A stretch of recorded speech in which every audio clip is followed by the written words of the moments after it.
Yeah, baby, let's get it. It's time. The Rob Brown Show's on the radio. This is ESPN Upstate. The show voted by the South Carolina Broadcasters Association as the best sports talk radio show in the state of South Carolina last year returns one more time again.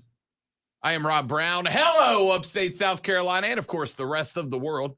Tremendous to be with you. I am Rob. He, across the glass from me, is the great one, the pinnacle of professionalism, hashtag dad kicks, Colonel Grudge, the alpha and the omega of ESPN Upstate. Lonzo in charge of the broadcast. What up, Zoe? How y'all doing today? Great, thank you. That's good to know. How your family doing? How's your mom and them? How's your mom and them? How's your mom and them? I really don't care about your mom and them. Well, that's offensive. She's listening to the show. That was like, just a bit. I am so grateful to your mother for having you, because then you're sitting here and we get to share this experience daily. So Thank you to Rob's mom. Oh, aren't you kind? Yes, I am Rob Brown. Thanks so much for hanging out with us today. We are going to be absolutely slammed up busy today on the broadcast. A million things to talk about. Crazy day yesterday in Major League Baseball, the National League Divisional Series. Ladies and gentlemen, if there's ever been a player who deserves to be the next to earn a lifetime contract, it's got to be Freddie M.V. Freeman going in the bottom of the eighth inning yesterday at home to give the Bravos a 5-4 lead, a lead they would not relinquish as Will Smith comes on. How about the big man, the lefty off the hill, getting the finish yesterday afternoon, striking out the last batter looking. And the Braves have punched their ticket to the National League Championship Series. But we do not know their opponent yet, as last night the LA Dodgers were able to get it done against the Giants of San Francisco, and we have got a Game 5 on the other side of the National League bracket. The Giants will go back to San Francisco with a squared series at a deuce apiece. But also yesterday, we saw the conclusion of the other side of the ALCS bracket. Earlier in the week, the Boston Red Sox end up winning their half of the ALCS bracket. Yesterday, they got joined in the ALCS by the Houston Astros. A demolition job yesterday done by the Astros. 10-1 winners over the White Sox of the south side of Chi-Town, and they are done. They are headed home. The White Sox, their miracle season is donezo. It's over, courtesy of the Houston Astros. Houston now on to take on Beantown. They will have home field advantage. The Bravos wait to see who they will get in the NLCS, if it is the Dodgers of Los Angeles. Despite the Dodgers having a 106-game record, the Atlanta Braves, the NL East champions of 2021, will host the series, and the NLCS would open this weekend, Saturday and Sunday, at the Battery.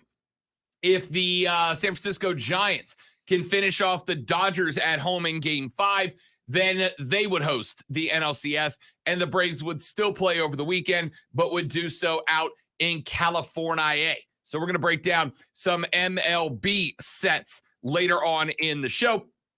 Obviously, we didn't really get a chance. The Kyrie Irving story was breaking yesterday towards around showtime. We're going to get into that a little bit more today. Kirk Ferentz has labeled a charge at Penn State that is something that I'm kind of intrigued by it, because it's one of those things that we probably all think is happening in college football, but we don't ever really call it out. Now we're going to, because an FBS coach has decided to go on the record levying a claim at Penn State that would be considered poor gamesmanship. If so, what is wrong with Carolina Panther offense? Third quarters have been, let's call it spade a spade, terrible for the Panthers. And I got some thoughts about that after rewatching their L to Philly yesterday. We're going to talk about that. Big story coming out of golf, as well as most of the governing bodies of professional golf have come out with a decision that has made some of the golfers very, very mad. Plus, I have told you guys for a hot minute that one of the things that I love to do is get myself as invested in local sports as I possibly can. Really interesting article went up on the interwebs yesterday that I think illustrates why. And I'm going to share that with you coming up later on the show. And of course, as we always do, second segment of the 1 o'clock hour is our weekly Greenville Triumph update. Today, we are joined by the president of the club, Mr. Chris Lewis, will join us on the show today as they get set for the final two home matches of the season. New England Revolution 2 visiting Legacy Early College coming up on Saturday. We'll tell you how you can go to that game and talk to Chris Lewis, president of the club, later on in the show. With all that being said, let's get this bad boy going. Let's do lunch. This is a very nutritious lunch. All the food groups are represented. You guys hear? What in the wide world of sports is going on here? Lunch!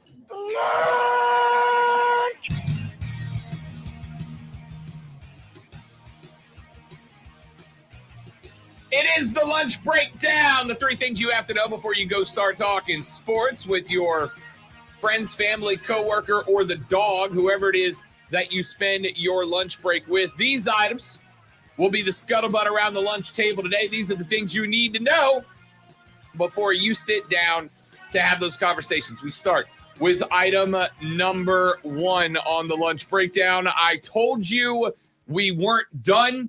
I told you there was going to be drama coming out of these emails that ended up costing John Gruden not only his job, but his place on the wall in the Tampa Bay Buccaneers Wall of Honor.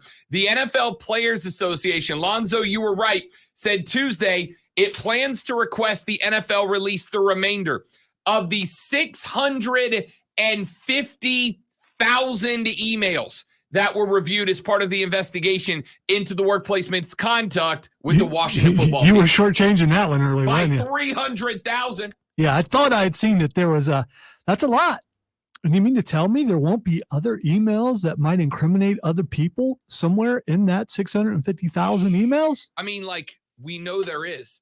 You know who the first victim is, Lonzo? Because we already have it. The first victim, Adam Schefter, the man who broke the story. I hate when you cross stuff off. It's okay. It's all right. You get more time to talk about it. That's right. The Schefty bomb today dropped on Schefty himself. Adam Schefter, in these emails, it has been discovered that writing an article regarding the Washington football team investigation apparently sent a story to the Washington football team administration for them to critique, edit, and review before Schefter went public with it. Ladies and gentlemen, we all kind of knew, and I hope I don't get in terrible trouble for this. I don't think I will. We all kind of knew that ESPN is, let's call a spade here, public relations for the NFL, right? Like, they break stories on the NFL, but they are some degree PR for the NFL. You don't get the NFL's TV contract for Monday Night Football unless you are a friend of the NFL.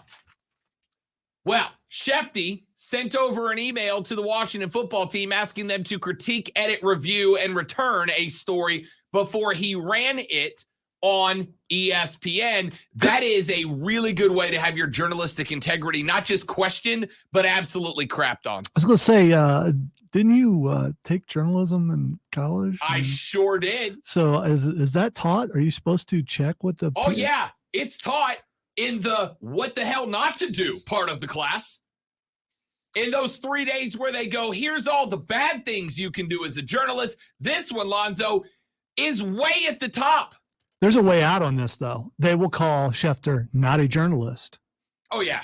he's just an entertainer. Yeah. He's just a writer, and this is how they'll get around it. And he won't get any repercussions over this. More than likely, he will still be the guy to break NFL news.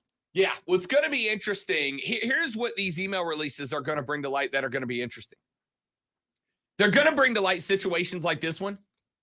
I'm going to go ahead and prepare you. NFL fans, go ahead and mentally prepare yourself. Because with 650,000 emails, if the NFL releases them, and there's a better chance they won't than they will, okay? Awful lot of leaking going on. Awful lot of leaking going on. If the NFL releases 650,000 emails to be reviewed, looked through, poured over by journalists who have more integrity than Adam Schefter, and that sucks because I like Adam Schefter.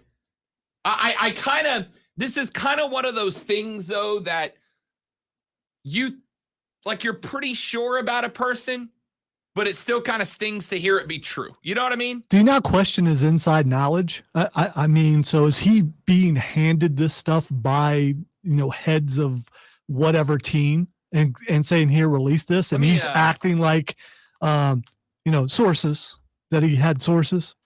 Let me learn you something. I got a feeling we're taking this all the way to the end of the segment. The lunch breakdown, item 2 and 3, they're getting pushed. All right. I have been on both sides of this coin. I was a television reporter in the 850 down in the Florida Panhandle for 2 years. And one of my primary functions in that role was to report on the happenings in Okaloosa County government. Okay? My job was to flesh out, was to file Freedom of Information Act requests, was to pore over emails and records to find stuff that wasn't right, and then to report on it. And I can tell you that when I was in that role, I made some enemies in county government because people who do stuff like Gruden did, they're not big fans of being released into the public. Then, Lonzo, 2 years later, you know what I was doing? Public information officer for Okaloosa County, that same organization. Now, I can tell you in that role, and I can say this with all the integrity and honesty that I have, what little bit of it there is remaining, depending on who you ask. I never asked the journalists to let me review their story before it went out. I want you to also know that while I made enemies as the journalist in Okaloosa County covering Okaloosa County government, I also made enemies as the public information officer for Okaloosa County because this kind of crap didn't fly. I'll give you a premier example. One that some of you are going to get upset about, but it's the best one I can come up off the top of my head. There was a movement by 2 county commissioners in Okaloosa County who wanted to put giant brass letters in the county commissioner's office that said, "In God We Trust." Okay, they're called. They're the county commissioners. It's their office. I went to them and said, I want you to know this is a bad idea. Not because of any personal feelings I do or don't have towards it, but because of the fact that there are organizations that will file lawsuits to stop this from happening, and you will end up costing taxpayer legal fees in a court fight that has already been fought and lost multiple times. 2 of those county commissioners then started working to get me fired from that role. All right? There's something about being open and honest that some people don't like. The NFL, I'll bet you, is in this group. I don't know that this has happened yet. The NFL is not going to willingly release these 650,000 emails for 2 reasons. Number one, because, and this is what I was saying a second ago, I want you all as NFL fans to start mentally preparing yourself if these emails get released. Because if these emails get released, Lonzo, every NFL fan is going to have someone that they like from their organization go down. Okay? Your coach, your GM, your head scout, your owner. If these 650,000 emails were let out, and by the way, they have that number. This number doesn't get reported if they don't have a good number on it. If it goes out, somebody you like is going down. It's almost statistically inevitable that it doesn't happen. You think there's one guy who had to read them all?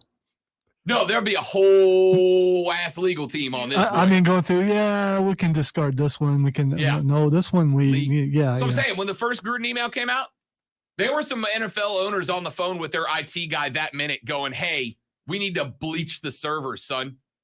We need to bleach the servers immediately. Now, somebody you like is going down. I already got one, Schefter. I like Schefter. I think Schefter has been the source of more NFL stories broken, and not all of them have been good. But Schefter's been the guy. But as somebody who has been in real journalism, this is not journalism. What Lonzo and I do isn't journalism. We don't break stories. We analyze and comment on them. There's a difference. Schefter has portrayed himself as an NFL insider acting as a journalist.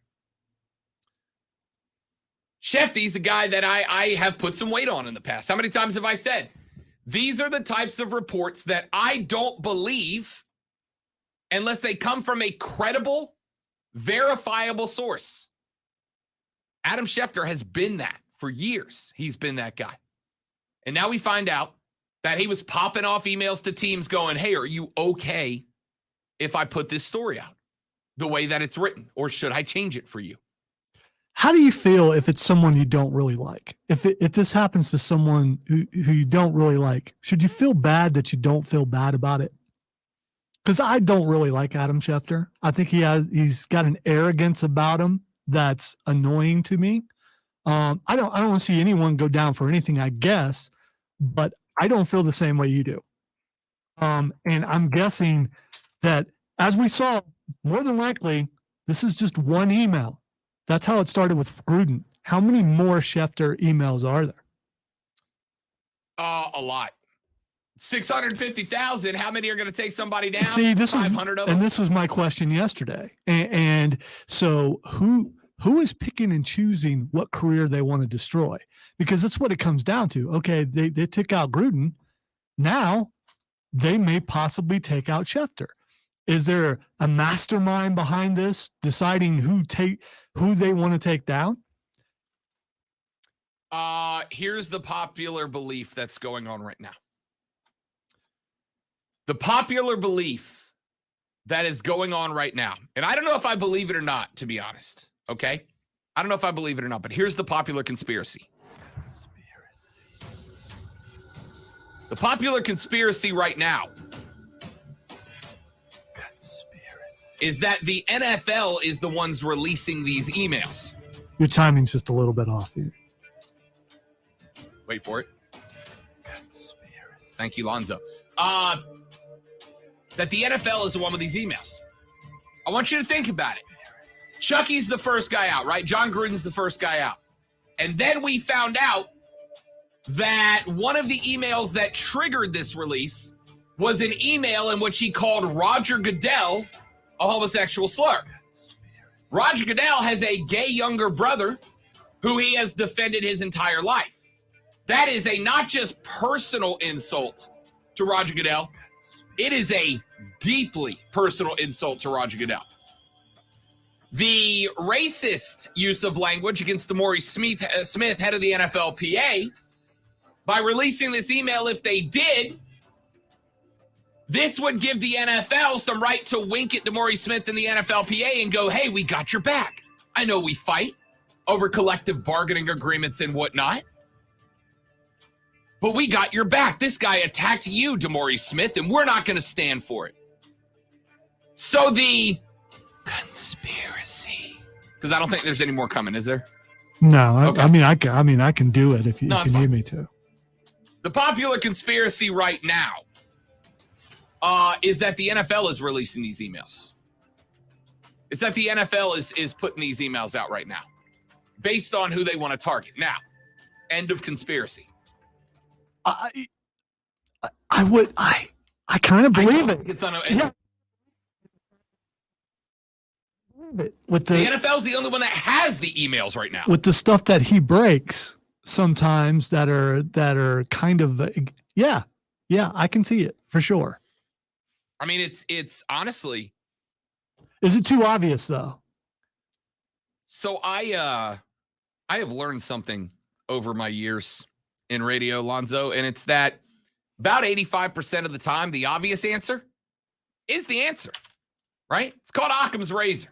Is there some nerd in Detroit who's tired of the Lions losing and he's just going to dismantle the rest of the league? He's going to take the NFL down. One coach at a time. Occam's razor says that the answer that requires the fewest amounts of assumptions is likely the correct answer. Not definitely, but the answer that requires the fewest amount of assumptions is likely the right answer. If I've got to assume 15 things for A to be true, but only 3 things for B to be true, it is more likely that B is true. Not that it is, that it's more likely. It's more likely the NFL's releasing this. Let's do this. We're way off the clock. Let me take a break.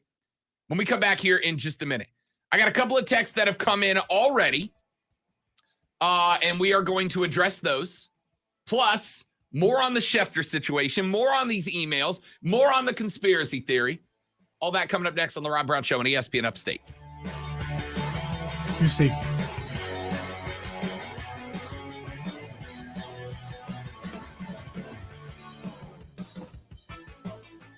Our friends at QC Kinetics want you to not only be able to live your life without pain in all of your joints, but they also want you to be able to live your life without the fear of that pain. Yes, pain is real, and it hurts, and it's difficult to get through. And if it gets to a point that it's costing you time with your friends and family and coworkers and whatever, it can be a pain.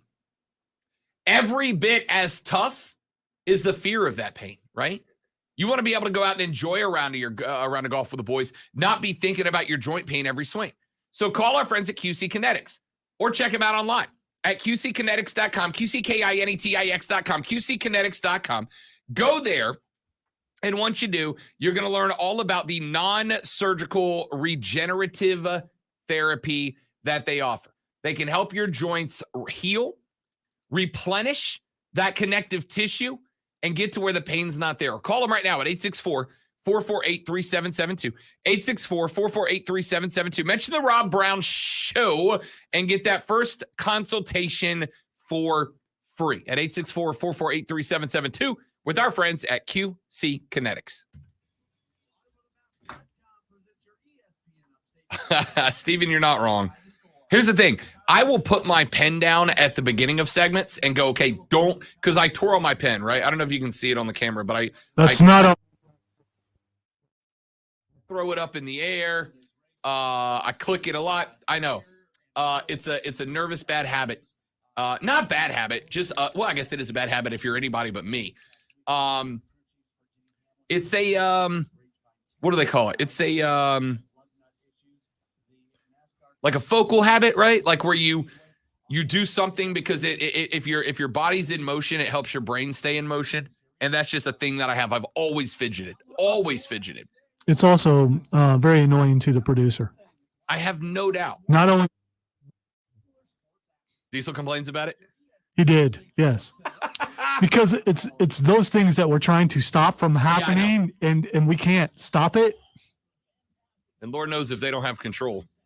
No, like I will put the pen down to start the segment and then just instinctively pick it up in the middle of a segment. Well, one thing about it is I haven't received that email. What is that noise? Right.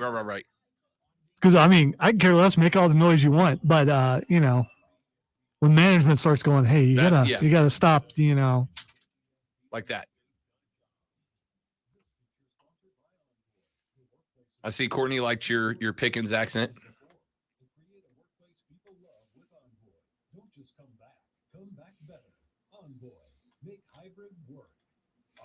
So did my nemesis. My apparent nemesis. Your apparent nemesis. Yeah.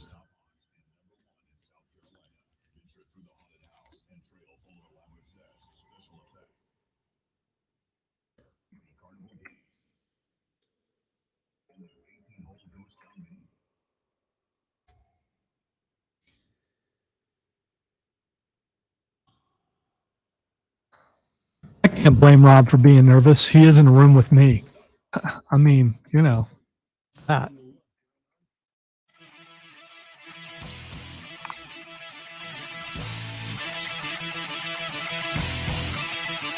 The Rob Brown Show rolls on. It is ESPN Upstate. Rob Alonzo and you. We're talking about the email situation. The NFL Players Association has petitioned the NFL to release the remainder of the 650,000 emails that have been reviewed as part of the investigation into workplace misconduct with the Washington football team. Leaked emails from the investigation show that John Gruden used racist, misogynistic, and anti-gay language, led to the Raiders coach resignation on Monday night. NFLPA Executive Director DeMaurice Smith, who was the target of one of those emails of John Gruden, said, quote, "We have had communications with the league, and the NFLPA plans to request that the NFL release the rest of the emails." Now, it is being reported now, though I'm working on confirming it. I have had 2 individual texters that have written in and said that the NFL has already refused that petition, that the NFL has said that they will not get to put those emails out into the public. But you know what? Why do that when you can just leak? Yeah, and that's so again, that is so you can control the flow of information and take out who you want to take out.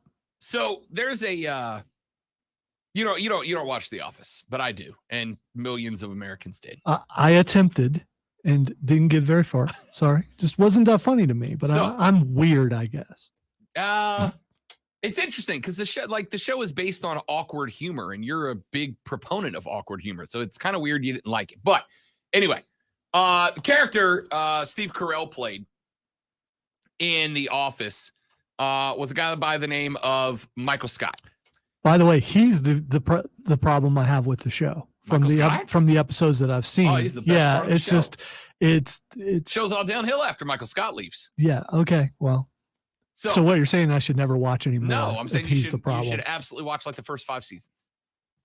So Michael Scott, played by Steve Carell, is in his day-to-day life what we in the haughty intellectual group call an idiot, right? Michael Scott's an idiot. But he's actually a relatively shrewd businessman. That's kind of the comedy of the character. He's a hell of a salesman. He's a manager who, for the most part, cares about his people. There's an episode of The Office where there's a mistake made where a very graphic watermark gets put onto paper that is sent out to businesses in the company. And Michael Scott, not knowing how it works, says he's going to throw a press conference. Now, nobody has picked up on this story. Nobody knows what's happening. But Michael Scott decides he's going to throw his own press conference to apologize to and offer a refund and a replacement to a local business owner. And they go to him on one of the cutaway scenes, and he says, "You get ahead of the story or the story gets ahead of you." That's exactly correct, right? That's exactly correct. The NFL knows that these 650,000 emails they have are going to be sought after by everybody, because whoever it is, New York Times, Boston Globe, ESPN, Fox Sports, CNN Sports, Yahoo Sports, whoever it is that can get their fingers on those 650,000 emails first, Lonzo has the story of the year, if not the decade, in sports.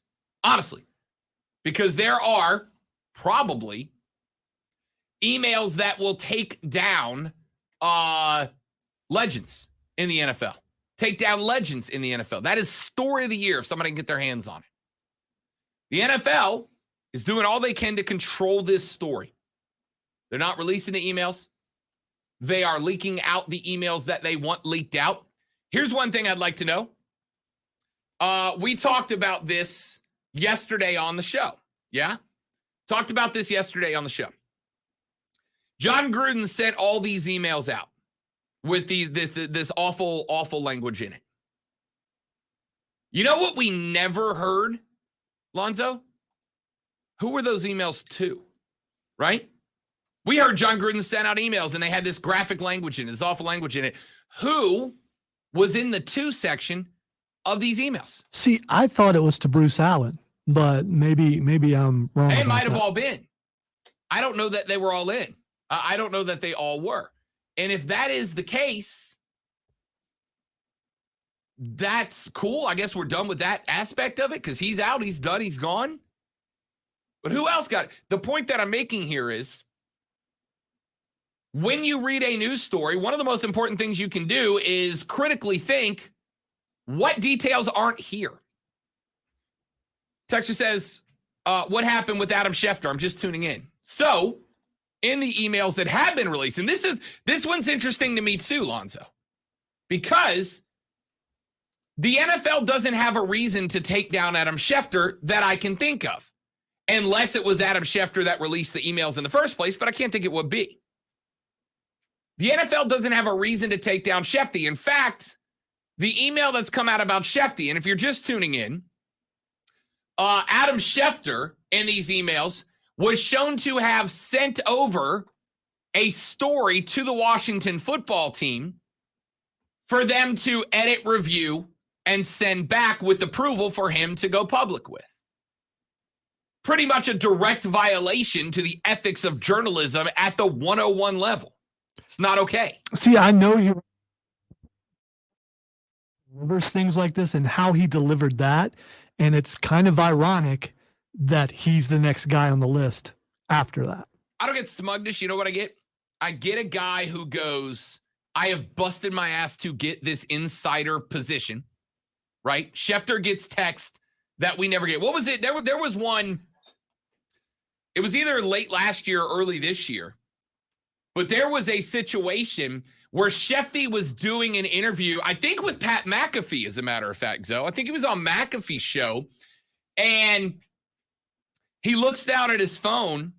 In fact, I know it was McAfee. He looks at his phone, and he looks up at McAfee, and he's like, hey, I got to go. I have to take this right now. And McAfee flips his lid. He's like, whoa, break the story, Schefter. Tell us what's going on. And Schefter's like, I got to go. I got to take this. And he just leaves the interview. You don't get those. I promise you, as somebody who has been in that game before, who has reported stories that an entity did not like reported and lost all access. By the end of my career in television, reporting on Okaloosa County governments was extremely difficult to me because 3 or 4 of the county commissioners did not like me and would not talk to me, would not volunteer information. If I wanted information from them, I had to go through the county public information officer at the time, who was told at the time to do everything they could to stop me from getting information. And the only way I could get it was to develop sources inside of the county. It was like a low-level TV drama, was to develop sources within the county that didn't like the commissioners who would come to me with leaks, with info, with leads, with tips, whatever you want to call them. Schefter has busted his hump to be the guy that when something breaks in the NFL calls him to give him the story. But I got to tell you, if you're an NFL beat reporter who has been trying for years to get the access that Adam Schefter has and have been unable to do so, you feel justified today because now you know how and why Schefter's got that information. It's because folks like the administration at the Washington football team will tell all the other owners, hey, if you have a story that you know is going to get out, if you have a story you know is going to cause problems, then go to Schefter and he will let you spin that story before he reports it. He'll report it and minimize the drama for you.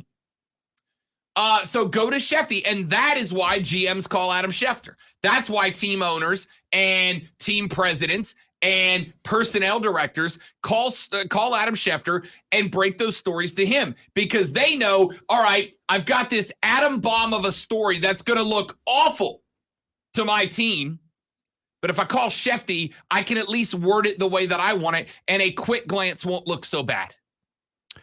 Well, I haven't seen anything on the bottom line yet about Schefter, so I'm just curious, what is ESPN going to do with this, and can Schefter get out in front of this and fix this before it gets too bad, or will he just disappear? So here, and this is why, and I do this exact same thing with news and political stories, okay? What's the number one resource on sports? For the majority of casual fans, when they need info on a sports story, where do they go? ESPN. ESPN, 4-letter, okay? ESPN's now wrapped up in this story, right? Schefter's their guy. He is their number one NFL dude. And now they're wrapped up in this story. So from this point forward, I am not saying, to be very clear, I am not saying that any information that you get from ESPN moving forward, I am not saying that any side of the story from ESPN is factually inaccurate or that they will be lying or they will be covering it up. What I'm saying is, just like I say with news stories and political stories and science stories, when you get a side of the story, the first thing that you do is cross-reference it with other sources. So when ESPN says we have information X, Y, and Z, you should cross-reference it to the New York Times or the Boston Globe or Yahoo Sports or CNN or Fox Sports or whoever. Because if you're getting cross-referenced information that matches up, you're probably in good shape. Well, here's the thing. So and the reason why I mentioned the bottom line, because that's where breaking news happens, and that's what you see when you tune in to ESPN or any sports show on TV. The first thing you do, if you're looking for something and you don't have computer access, you throw up the TV, you read the bottom, because you know that's where the headlines are going to be. That's where the news is going to be. If he shows up on the bottom, he's done. Yeah. The fact that he's not there.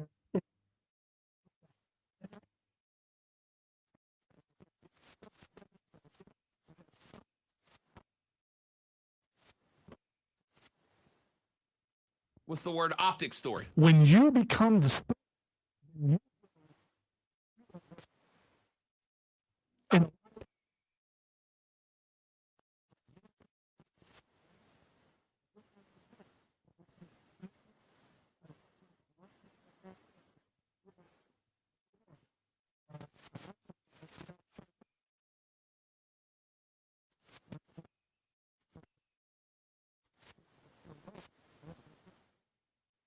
And again, ESPN is, I'm not going to use the term in damage control right now, right? I don't know that they're in damage control mode, but I do know that this is their number one guy. When it comes to reporting on the NFL, they go to Schefter first. And now, if you're ESPN, because keep in mind, it's a buck stops at the top mentality. If you're ESPN, now you have to justify why it is that your number one employee in the NFL is sending emails to Bruce Allen. The LA Times, quote, several emails between Allen and journalists are part of the filing too. In one of them from July 2011, ESPN NFL insider Adam Schefter sent Bruce Allen the draft of an unpublished story that was published later the same day. Schefter wrote, quote, please let me know if you see anything that should be added, changed, tweaked. Thanks, Mr. Editor, for that and the trust. Plan to file this to ESPN about 6 a.m., end quote. We need to get a break, but who's the number two? Who's the guy behind Schefter? Who has the most advantage to move up? Mortensen. But here's the problem. Mortensen, maybe Ed Werder. I'm just saying, if you were the guy, you get taken down by a certain guy. Here's the problem. We're trying to figure. That's the problem. The problem that you have, because I know we got to go to break. The problem that you have here, Zoe, is that this is more than just Schefter, right? Because if you're ESPN now and Schefter's sending this, and people go, we can't trust Schefter anymore because he's basically just spoon feeding us whatever the NFL teams want us to hear. He works for ESPN. ESPN's been letting him get away with this for at least 10 years now. At least 10 years now, right? Which means that why would I trust them when they go, but you can trust Chris Mortensen? You can trust Ed Werder. I mean, why would I jump to that? All right, let's take a break. We'll come back here in just a minute. I am Rob Brown. Lonzo's at the helm. We're going to keep going with the story. Got a lot of text messages. Next segment, I bang through all your text messages. If you've got thoughts on this, text them in at 71307. Start your text with ESPN at 71307. Phone lines are open at 844-GSP-ESPN. The Rob Brown Show's on the radio. It's ESPN Upstate.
All right, back. Sorry about that. An Odyssey station. Mondays catch a bad rap, but they aren't that bad. Half the morning is spent telling everyone how epic your weekend was. Then you delete hundreds of emails. Next, a second cup of chow. And just when you think about working, looky here. It's lunchtime. And that means Mo Monday, where you can take your sweet old time to enjoy an awesome burrito, chips and salsa, and a drink for only $7.99. By the time you get back and stare at the clock, it's probably Tuesday. So liven up your Monday with a great Mo Monday deal. Introducing the best deal in mobile. Unlimited on 2 or more lines for $29.99 a month per line. With no contracts, no added taxes, and no... To answer your question, Stephen, I don't know. I mean, I guess it could happen, but it would have to be explored in individual movies before you get to the main thing at the end. It's possible.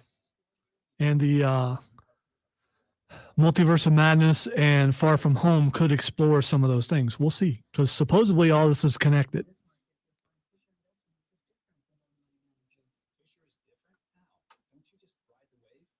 We actively manage client portfolios based on our forward-looking views of the market. In times like these, we understand that clients want proactive communication and guidance. You don't just provide cookie-cutter portfolios? No, we get to know our clients so we can tailor their portfolios to their specific goals. This other screen's bothering me. What other screen? Oh, they put another screen? Yeah. So what's that one for? Something's going on with Wide Orbit. They have installed them in every room, and I haven't asked them what they're for. So put this on there. For now. Not my call. I can't. That's two different computers. Fair enough. No, it's two different Oh, computers. I got you. That makes sense. What else? I'm saying just Yeah, this one doesn't even have a mouse. I got you. So, but it's bothering me because there's nothing on it.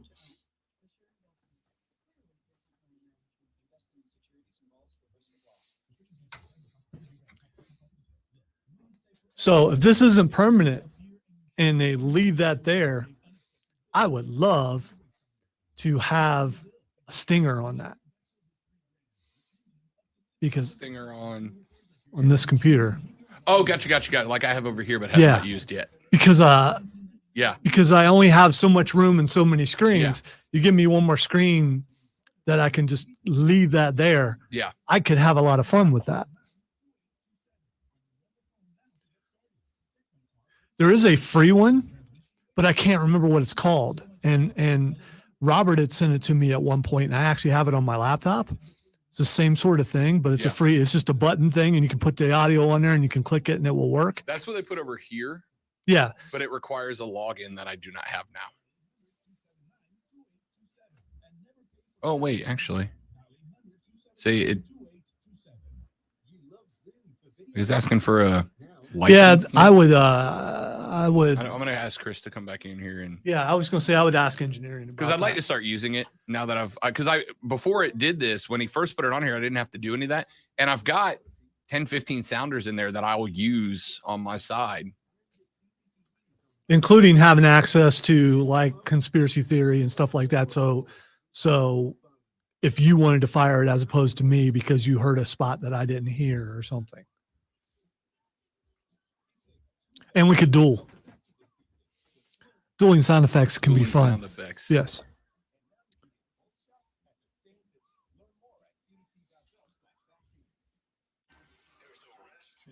There's the best. You're listening to the best sports talk show in the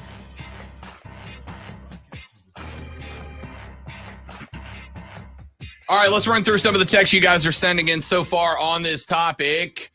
Texter says, ESPN, people seem to forget that this whole email scandal is not focusing on the real problem, which is Dan Snyder still getting away with murder. Don't get me wrong, John should have been fired and never work a coaching job again, but how can the NFL still let Dan Snyder get away year after year? Well, as a very astute texter sent in yesterday, it's because there's a difference between the folks writing the checks and the folks cashing the checks.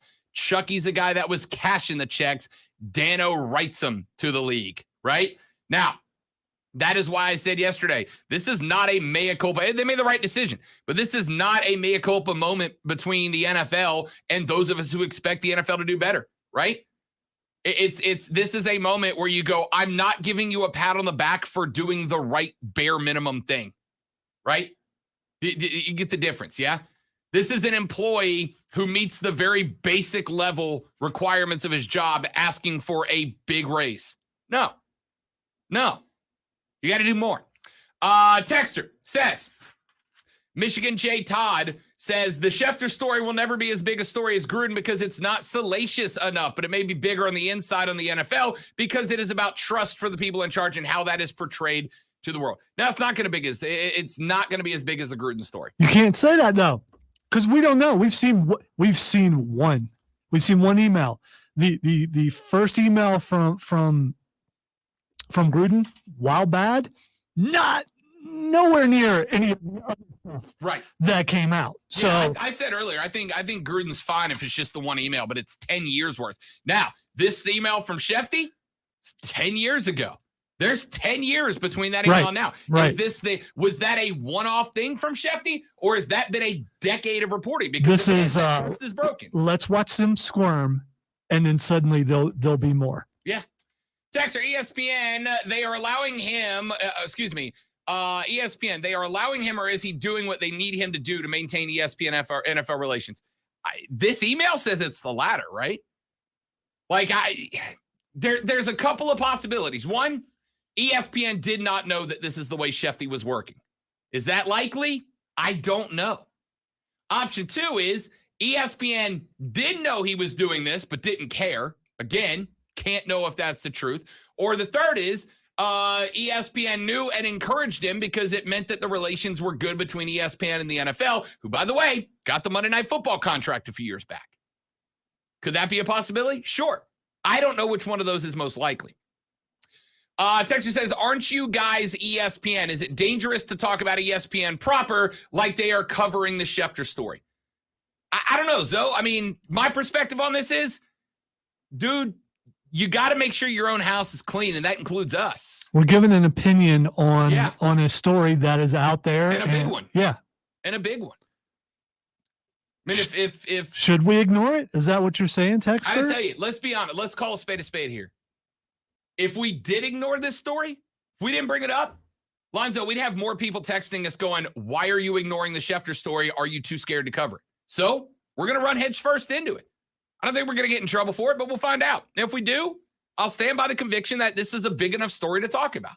I stand by that conviction. ESPN, I really don't understand what he did was wrong. Suspend him for what? Take him down for what? Now, for the record, neither of us has said we want to see any punishment levied on Schefter. I'm not saying I don't, but I haven't said I do. I'm saying I need more information on this story, but what we've seen ain't great. It's an integrity issue, without a doubt. And then you question everything. Is this legitimate, or is he just being a front man and being pushed? Hey, do this. Hey, we want you to do this here. And that doesn't make you an insider. That just makes you a PR guy. It makes you a public relations expert. Exactly right. All I'm saying is this. This is where I end up with this story. I'm not saying take him down or suspend him or anything. I don't know yet. I don't know what the lengths of the story are yet. What I am saying is that from this point forward, hey, when Sunday morning rolls around and Schefter comes out and he reports something, non-personnel story, like an inside the NFL story, now I go, is that what really happened, or is that just what the owner of that team wants me to think happened, right? Now, every story Schefter reports, I got to go, is that really what happened, or is that what the team wants us to think happened? Texter, how do we know Rob and Lonzo aren't in on it? Maybe all local affiliates are trying to distract us from the real story. You know the power we got around here.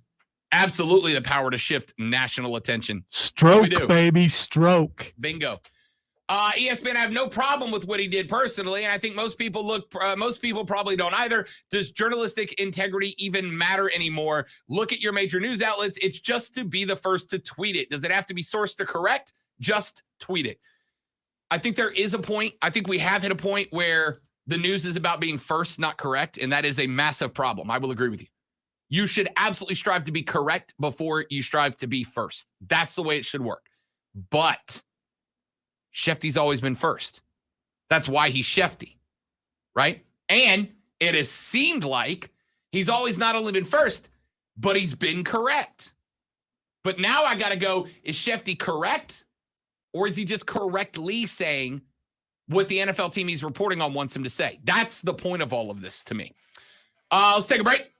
Come back. I'll wrap up the last couple of text message that you have texted in, 71307. Start your text with ESPN. We'll read them on the air. Wrapping up hour one next on the Rob Brown Show on ESPN Upstate.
Conspiracy.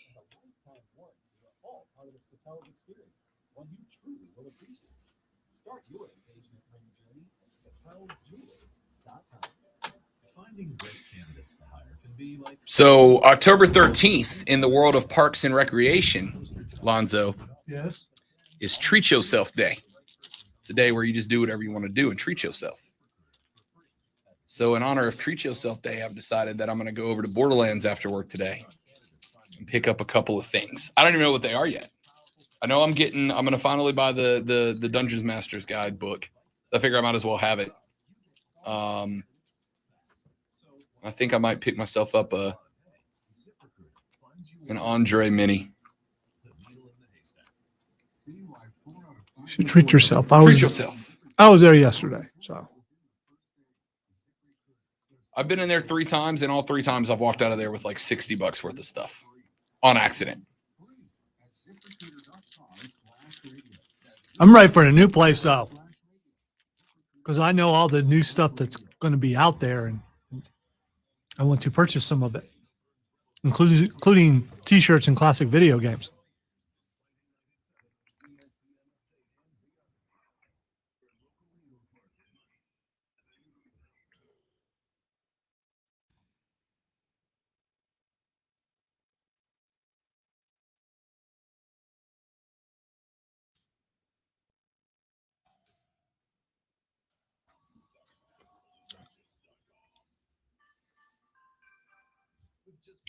So I'm trying to decide so as to not let my bowling arm get sore.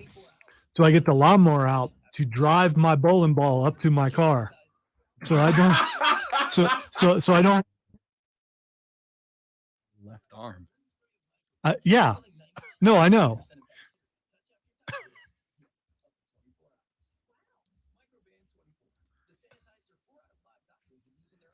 Hey, if I had a golf cart, no one would have a problem with it. But because I'm considering using a lawnmower, which has 7 gears, I haven't went to gear 7 yet. Because I think in gear 6, I was nearly jumping. So 7. I got the kind It's of basically a car. I got the kind of lawnmower that kind of has go-kart wheels on it too. So doesn't that lay the grass down before you roll over it though? No, they're not that big. I mean, they're kind of bouncy. Okay. They have more air in it. Yeah. The front ones are like that. No, you can't cut the grass at that speed.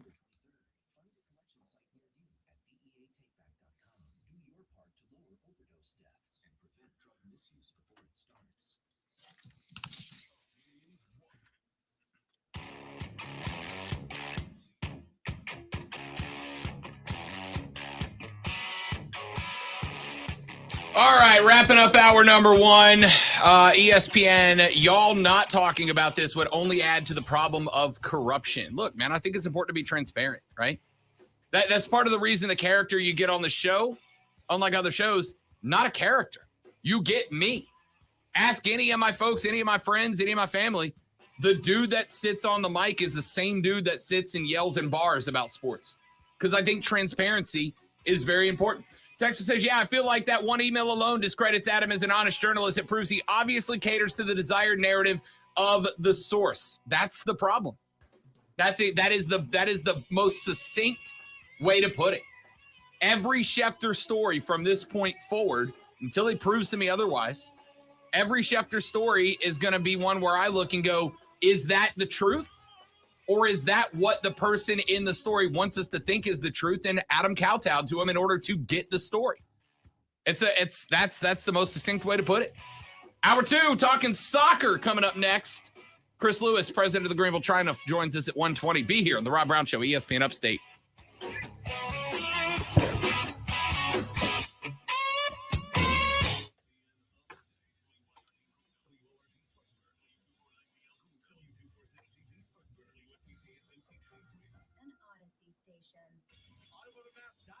Presents your ESPN Upstate Sports Center update powered by The Score. The Atlanta Braves are headed to the National League Championship Series. They knocked off the Milwaukee Brewers yesterday by a 5-4 score. They win that NLDS 3-1.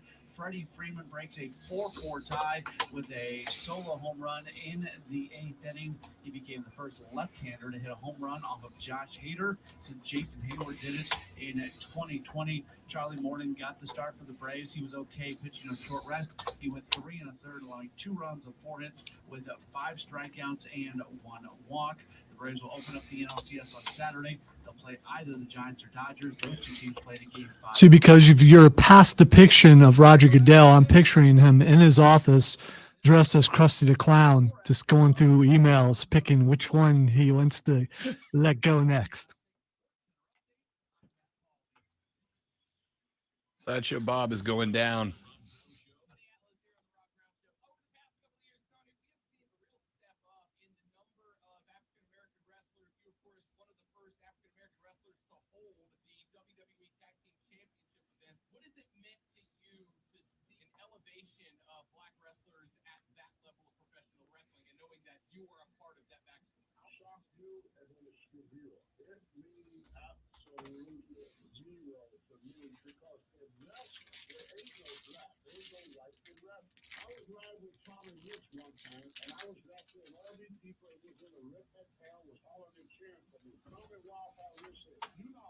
We have Harley in the next break. 10-4.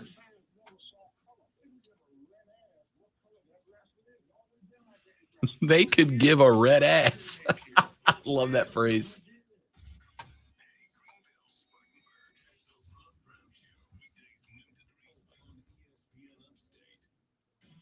Sunday on Compass Media Network's coverage of the NFL. It's a Week 6 showdown from Foxborough as the Dallas Cowboys take on the New England Patriots. Hi, this is Jerry Recco. Join Kevin Ray, Danny White, myself for all the action as the Dallas Cowboys hit the road in search of a 5th straight win. But Mac Jones and the Patriots have other ideas. What is going on with Oklahoma? What about the quarterback? No. Oh. Apparently, their student newspaper broke a story about the football program, and their football program just canceled all media availabilities today with no reason given and have said they will not speak again to the media until after next weekend's game. Wow. That's wild.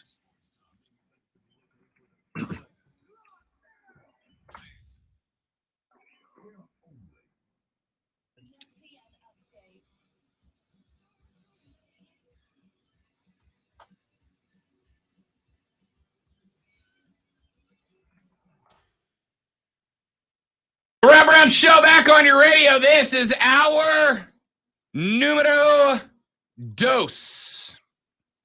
I am Rob Brown, the great one, Lonzo, directly across the glass from me. Really interesting situation playing out in Oklahoma. Really interesting situation playing out in Oklahoma.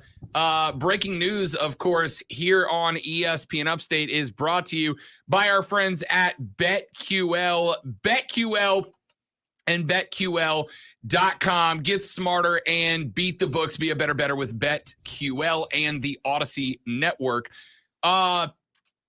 Apparently, there is something going on out in Oklahoma. It has just been reported by Carson Cunningham. Carson is the sports anchor for KOCO TV out there in OU. Out there, or I should say, out there in Oklahoma. Interesting. So, Carson Cunningham has just reported that due to a report that came out about something, and I think I know what it is, Oklahoma has canceled all media availability today. They have done so without reason given and have said that they will do no more media until after Saturday's game. Lincoln Riley and the gang will not do any more media until after their game this Saturday. Now, there are folks in the comments, and again, don't ever read the comments. All right, just don't read the comments. But I went through the comments because I am what we in the business call a masochist. And there are a lot of Oklahoma fans in there that are giving credit to the Oklahoma University independent student newspaper, the OU Daily. It's a student-run newspaper that works away from the school that does some reporting. Well, apparently, from what I'm getting here, how about Brian Flores? Sorry, I didn't mean to interrupt, but how about Brian Flores rocking the Clemson shirt as he does the press conference? He lost a bet. Is that why? Yes, he lost a bet. Really? Yeah, I saw that earlier. Nice. We'll come back to that. Love that. So the OU Daily found a way. Here it is. I found it. All right, this is it. This is it, Lonzo. You ready for this? I love this. Media is now closed to the Oklahoma Sooners program, Zoe, because apparently Spencer Rattler in practice, which has been closed to the media this week, has been replaced as the starting quarterback by freshman Caleb Williams. Caleb Williams, the freshman, was seen scrimmaging with the Sooners' first-team offense by a website called The Daily at practice yesterday, while redshirt sophomore Spencer Rattler was working with the second team. Here is why Lincoln Riley is upset about it, Zoe. According to OU Daily, Texter says, Rob, squirrel! If you haven't figured out by now, I'm easily distracted. I don't know what to tell you. Apparently, The Daily watched the offensive practice regimen from a public building near the OU practice fields with no athletics employees discouraging observation. In the OU Daily, they said the Daily does not observe practice regularly, but did so Tuesday under heightened interest given the situation. They even go so far as to report the statistics of the quarterbacks in practice, Williams outsnapped Rattler 15-7 in the pre-stretching portion of practice. He was later seen primarily scrimmaging with starting receivers Jaden Hazelwood, Marvin Mims, Mike Woods, while Rattler threw to backups Trayvon West, Brian Darby, and Jalil Farouk, amongst others. Amidst rumors that Rattler was absent from practice Monday, his father, Mike Rattler, informed the Daily that he had been feeling ill and that his absence was cleared by OU coach Lincoln Riley after they met Monday morning. Mike Rattler said, quote, "For now, he's focused on working for this team, and we'll see what happens after January 10th. Hopefully, he'll be playing in the national championship January 10th, and then after that, we'll evaluate where he is as far as if any teams are interested in him in the NFL. We'll consider that." Mike, no. There's a reason he's the second-team quarterback now. Anyway, he said, quote, "If we think, hey, you know what, we may ought to do another year or something in Oklahoma or wherever, we're leaving our options open, whereas that is concerned. But for the most part right now, we don't even talk about it because he's got a task at hand to deal with." Can I go on one quick rant, one quick tangent real quick? Lonzo, before my father passed away when I was 25, I was very close to my dad. Very close to my dad. My dad knew everything that was going on in my career. Everything I had. What options I had, what opportunities I had, what possibilities were coming up, who would ask me to audition, who would ask me to interview, who would ask me for demo stuff. My dad knew everything, and every decision I made, I ran by him because he was the smartest guy I've ever met. Okay? You know what never happened? My dad never went to anybody and said, here's what we are considering. Here's what we are thinking. Here's what we are going to do. My dad, if asked, what are Rob's plans, would always go, why don't you ask Rob? They're his plans. He was my consigliere in the decision, but it was never, what are our plans? This is what we are doing. It was always, go ask Rob. It's Rob's plans. Does it drive you crazy like it does me, Zoe, when Mike Rattler or DJ's dad come out and go, we, us, we? It's like it's not DJ and Spencer? It's the daddy ball method. For some reason, I forget his first name, LeVar, but he is the first one that I recall. Well, I don't know. You could say that the senior Manning may have done the same sort of thing a little bit, but LeVar Ball has been the most prominent, the one that was out there that it seems like, I can't believe people are modeling themselves after him, but that's what it sounds like, doesn't it? Yeah. Because that's what he did. Like I'm sorry, and again, it's listen. You hear me all the time say I try not to judge anybody else's experiences unless I have the same experience, right? Just because a thing was for me doesn't mean that it's the same for you, and I try to understand that in all situations. But these are grown-ass men that are being asked to be the quarterback at D1 universities that are on TV 11, 12 times a year, and Mike Rattler is out there doing the interviews for Spencer. Quote, if we think, hey, you know what, we may ought to do another year or something in Oklahoma, whatever, we are leaving our options open, whereas that is concerned. But for the most part right now, we don't even talk about it because he's got a task at hand to deal with. I was just trying to picture my son sending me out to do a press conference for him. That would never happen. Dude, and you wonder why some of these kids, like, first off, Mike, you realize that you are not the starting quarterback of Jack, right? Like, you are not the starting quarterback. It's not we are going somewhere else. It's Spencer is going somewhere else. I am never going to fault somebody. In fact, I hope that those of you were lucky enough to have a relationship like me and my dad did. I know a lot of people who aren't that lucky, who don't get to have a great relationship with their dad. Yeah. Yeah, I never knew my dad. So, yeah. I hate that. My dad was the smartest dude I ever know. But my dad would also say at some point, son, you're a man. It's time for you to man up and make these decisions and take the responsibility and the consequences of them. This is why, and I did get a little heat for this, but this is why a couple of weeks ago, when we were talking about DJ Uyunglele, I went on the air and I said, can I tell you what I think a major part of the problem is? I think it's his dad. I think it's Big Dave. I think it's the Big Dave / LeVar Ball method of dad. The dad that thinks that this is me too. I'm in. No, this is your kid. I do. And you are hampering his progress. And I think that might be part of the problem with DJ. And I think it might be part of the problem with Spencer. I do get looking out for your kid and trying to Yes. do everything you can. But you're right. When it becomes we, that becomes a problem. It ain't we. You ain't got a jersey, big guy. You ain't out there. You ain't the one with a 5-step drop and a delivery to read number 3. That ain't you. That's DJ. That's Spencer. And when Unless your dad was Drew Rosenhaus or someone like, and you know that. Yeah, but then it's a professional we. Yeah, In which case, cool. It's a professional we. I mean, I guess if you want to call this his professional decision making, you can, but I don't.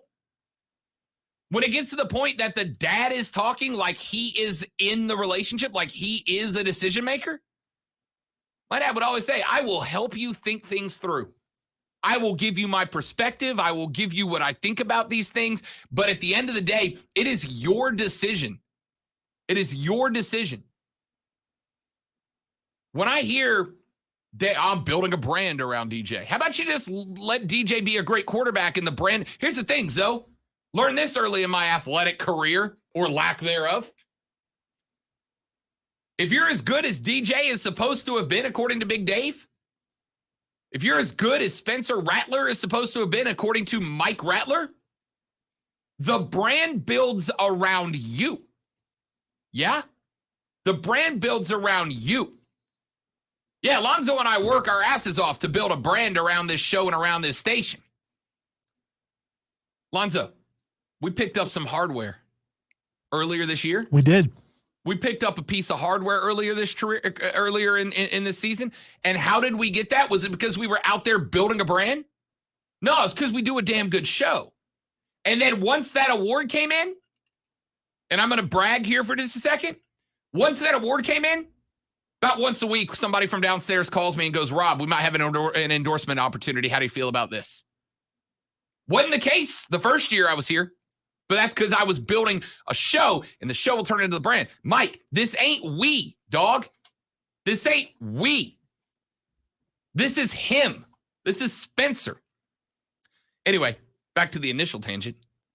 So the Independent Student University decided, hey, high building plus binoculars equals kind of breaking story. Because remember, if this is the quarterback Zoe at the Cincinnati Bearcats under Luke Fickell, it's not really a story. But this was the guy who was considered by many to be the favorite for the Heisman Trophy winner. And after some bad games, my dude is now the number 2 QB, at least in practice. The OU Daily says, hey, we got a tall roof and a set of binoculars. We gonna break a story. And now Lincoln Riley says, nope, y'all are done. No media until Saturday night. That's a weak move, bro. You know, Rob, if they would have used the Adam Schefter method, we would not be talking about this story. Just ask old Lincoln if he's Ask Lincoln, is it okay? What part of the story? Can I give you guys a hint about how to take into media, how to take in sports media, how to take in all media, but how to take in sports media? If the guy reporting the story is chummy with the subject of the story, probably not a great story to follow, right? I got to tell you, if I am now going to be following Oklahoma football for the story to develop, I am absolutely homepage marking OU Daily.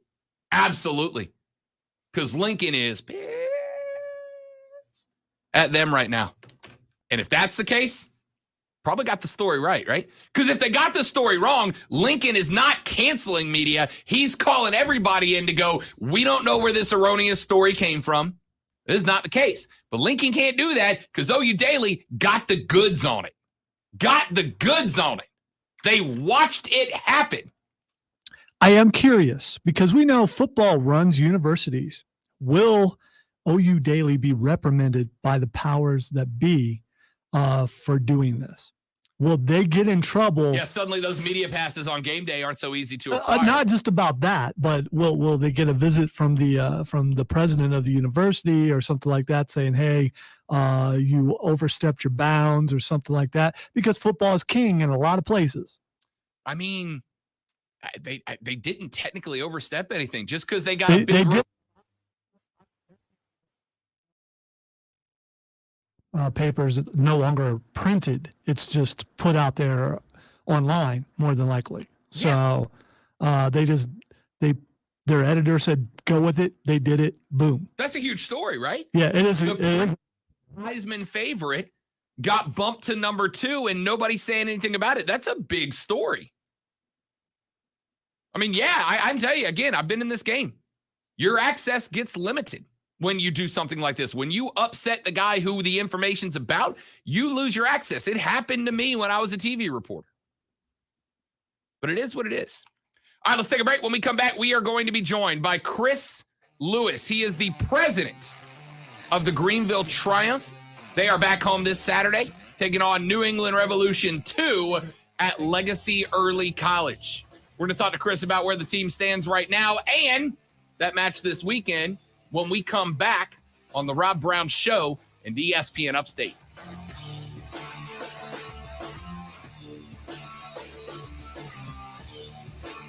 Say about my friends at Harley Davidson of Greenville. Y'all, I've been riding motorcycles for about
2 days early.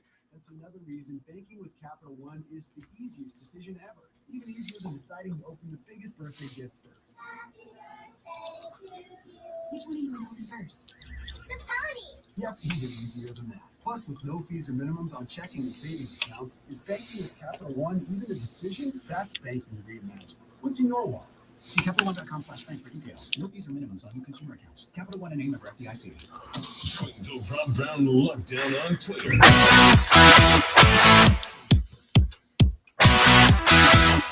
All right, time to talk a little footy every Wednesday at 1:20. We talk to an assorted cast and crew from the Greenville Triumph. Today, we welcome into the show one of my favorite people to talk to, both professionally and personally. Our buddy Chris Lewis is the president of the Greenville Triumph and makes his triumphant return to the Rob Brown Show today as we get set ready for the Triumph, taking on New England Revolution 2 and an ever-important home match this Saturday evening at Legacy Early College. 7 p.m. is kickoff for that one. Chris, big dog, welcome back, buddy. How are you, my friend? I'm great, man. It's good to be back sharing the airwaves with you. Yeah, buddy. It's good to have you. It's good to have you back on. I want to get into a bunch of stuff, but before anything else, and we're going to talk about this later on, mainly because I like to brag about it. There was a really cool article that went up on the internet yesterday afternoon that talked about how the Greenville Triumph came to be, the momentum of the fans in Greenville behind it that kind of helped to push the USL to make the decision to give a club to Greenville. The riot and La Familia and Section 110 and match days and all that. As a fan and as somebody that has really tried to kind of use my platform to push local sports as a whole, but specifically the Triumph, Chris, I read through that article, and even though most of the events listed in it happened well before I ever even knew I'd be in South Carolina, I was proud of what the Triumph has become as a community team. For you guys in the front office to have read that article and seen the response that it's gotten out of Triumph fans and out of folks in Greenville, man, what was it like for you to read through that article and see the number of fans that were spreading it around on social media about how great this relationship between the team and the community has been?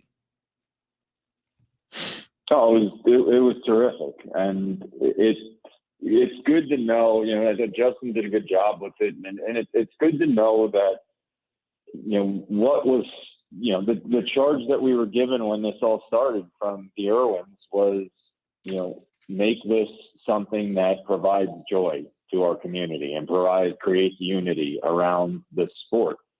And reading that, it kind of pulls it all together, because I try and pop over to the tailgates in the riot lot and over it with La Familia pregame when I have a few minutes and say hi to folks, and I see it. But being able to read an article like that and kind of see the passion and how important those match days are to folks in the community was really kind of cool to see. At the same time, it also reminds all of us, in the walls of the Triumph offices, that there's a high bar set, and that we have a high standard to upkeep in terms of fan experience and what folks who both are coming every single match and folks who are coming for the first time, what we want them to experience and what we want them to take away with them. So, while, we've done, I guess, pretty good job to this point, there's still a lot of work for us to do. And there's a lot that we can do to continue, that we need to do to continue to make that experience what it is. Chris Lewis, president of the Greenville Triumph, joining us here on the show. Chris, one thing that is very unique about soccer is that I think the fans in an arena have probably more control over the game day experience than fans in any other sport. And you've got exceptions like Chapel Hill and up there at Duke. You've got certain football stadiums that have an air about them that other don't, but soccer is just its own different animal. The relationship that you guys have had with the community as far as building a game day experience too, I've taken a couple of people to their first Triumph game who after it's over go, I got to come back. That was so much fun. How much pride do you guys take in the relationship you have with fans in order to create a game day experience that is unique, that is special, and that makes people, even if they're not big soccer fans, want to come back just because of the atmosphere. No, it's priority one. Joe always reminds us, to have that Disney mentality, the Chick-fil-A, my pleasure, when people say thank you for their thing. But that overall, and then when we're having match day meetings, which we just had one yesterday for Saturday's match, reminding the staff to kind of take that Disney approach where don't let people see kind of the dumpsters and the things behind the scenes. When you're walking around Disney, gates and fences and stuff block all the things that take you out of that fantastical experience and the fantasy experience there. So for us, it's just trying to create that atmosphere, hide the warts as best we can, hide the operational things as best we can to create that immersive experience. And to your point, Rob, it's so many people, those in section 110 and those across the grandstand and those in the PNC Field Club seats, they're all having their own experience, but they're kind of having the experience all at the same time as one. And as long as we can deliver on that experience being a good one, because everybody will consume it in a little bit different way, and everybody will leave with something different that maybe is their memorable piece from that match. As long as we're providing those pieces for everybody to take something that they walk away with and feel good about having gone there and wanting to be Triumph supporters and fans going forward, then, we're doing it right. Chris Lewis, president of the Greenville Triumph, joins us here on the Rob Brown Show and ESPN Upstate. All right, let's talk a little bit about where the team stands. Chris, we have got a big match this weekend against New England Revolution 2. What I find interesting about this is when we look at the top of the table right now, you have gotten some big wins against Union Omaha last weekend, Chattanooga Red Wolves, and then Greenville sits at 38 points on the table. 8th place is the cutoff line, and there's only a grand total of 6 points between 3rd and 8th place right now.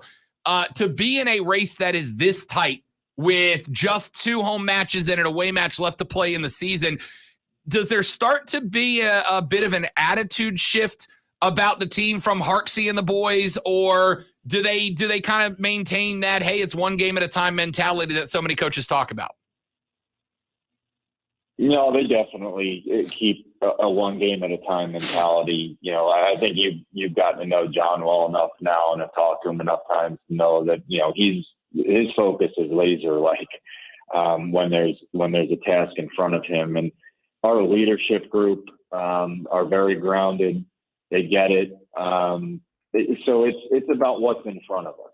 And right now, Revs 2 is the challenge that's in front of us. And quite frankly, there are 2 clubs coming into this match on Saturday that have been playing at pretty much the same level.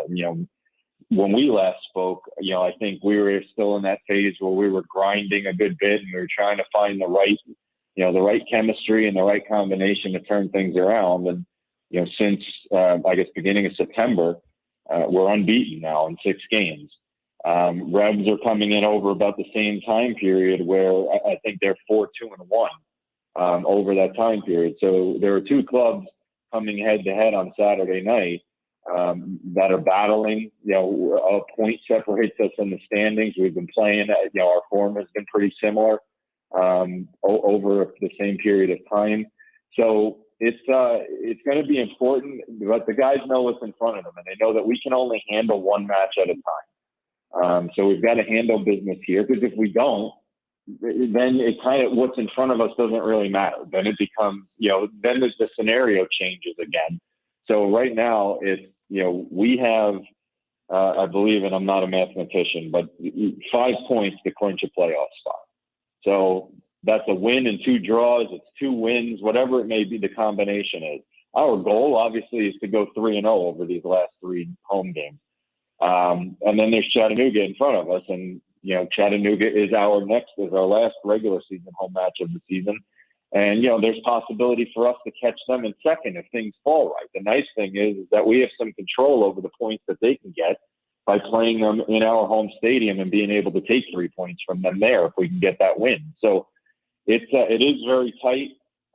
We do have, everybody's tracking what are the goals and what are the markers that we need to reach in order to, 1, clinch a playoff spot, then 2, have home field for that first round, and then 3, kind of, can we get to a point where we have a bye in the first round if we're able to catch Chattanooga? So there's a lot going into the mix over these last 3 weeks of the regular season.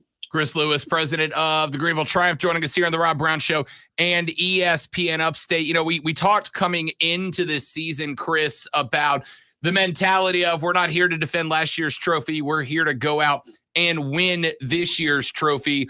And I think we saw a little bit of that attitude against first place Omaha with a big W that, we said about the win coming off of the cold streak a couple of months, or I guess about a month ago. I said, there's a moment when you're the defending champs, when you've got the star, the freshest star on the crest, when you've got the trophy in your house, you want to have that moment going into the playoffs where everybody else looks at the defending champ and goes, okay, they are still for real. They are still the class of the league. I know that couple of months where there was a bit of a struggle kind of stumbled that, but it seems to me like there is momentum being picked up by the Triumph heading into the playoffs. To you guys, how important is it to continue building on that to make sure that when the playoffs start, even if you meet Omaha Red Wolves and you've got to go on the road to do it, they know that they're getting a Triumph team that is every bit as capable of winning on the road as they are at home? No, it's vital. And I think even during that tough stretch this summer, the one word that kept being brought up was belief. And none of those players, the coaching staff, our front office staff, our leadership, nobody stopped believing in what this team is and what this team is capable of. It was just a matter, again, of finding the right combination of guys, of getting healthy, quite frankly, to go out there and execute and get the points that we need to get. And that's the case now is, being unbeaten in our last 6 has certainly built confidence, and confidence goes a long way. Whether you're a youth player or you're a pro player, if you're confident, you're just going to go out and give a different kind of effort than if you're questioning, your play. This team believes, again, the coaching staff and the front office staff believe in what this team can be, and that we can go out and compete with anybody. And we went on the road to Omaha, and, you see on social media about, implications about how, it was frustrating and it was dominated by that. Well, guess what? At the end of the game, we had one more than you did. So the team went in there and won a hard match on the road, huge 3 points. And we've set ourselves up now for the next 2 at home, which these 6 points are enormous to go out and get. And the first step in getting them is believing. And that's what this team and this club does with regard to this squad of players. Chris Lewis, president of the Greenville Triumph, joining us here on the Rob Brown Show and ESPN Upstate. Chris, as we head into this weekend's match against New England Revolution 2, another team that finds itself not just in the mix, but currently 1 point behind the Triumph. This is a match that could, by the end of Saturday, give a little breathing room to the Triumph or bump them down as far as 6th place. There's added pressure on this game. There's added pressure for a dub here when you guys, especially, and I'm curious from the front office perspective, earlier in the season, you kind of feel like, okay, you got some games to grow and develop, but you got to be perfect here. I mean, this has got to be as good of a game as the Triumph have played all year. How do you guys in the front office do whatever you can do to give the team the least to worry about, the greatest ability to focus on a game this important with 3 left to go? It's just reinforcing culture and mentality. We have monthly full staff meetings the beginning of each month, and we had our October one last Thursday. And there were 3 points that in the September one, I had brought up to the staff, and I brought them up again in this last meeting. And I told them each day I want them to think about these 3 things. And if we're focusing on these 3 things, then we're going to do what we need to do. Because at the end of the day, the best way we can help John and the coaching staff and the players is to create a tough home field advantage and a tough environment for visiting teams to come play. And I told them, think about what you love about being a part of this soccer family and this club. What can you do to create that great experience that we talked about when we opened up the segment, for our fans, and create a tremendous home field advantage for the team and the players? And then how can you be a good teammate to your front office mates, to the technical staff and the players, and be a good soccer family member today? So if we're focused on those things, and that emanates from our core values and from the culture and philosophies that this club is run with. So if we're focusing on that, then we're going to be doing the right things. From a practical standpoint, it's sell tickets. And my little plug, folks, if you haven't gotten your tickets yet, this match is tickets are selling well. We have some great deals with that include jerseys and tickets for a real reasonable price. You can get geared up, get ready for the playoffs, and do it at a real reasonable price and come and have a great time while doing it. So, I guess my sales pitch is Upstate. We need you these next 2 games. We need to create an unbelievable atmosphere and an incredibly tough place for Rebs 2 and Chattanooga to play. Get your tickets, get them early so you're sure you have them, and come out to Triumph Stadium at Legacy and help us get the W's that we need to get.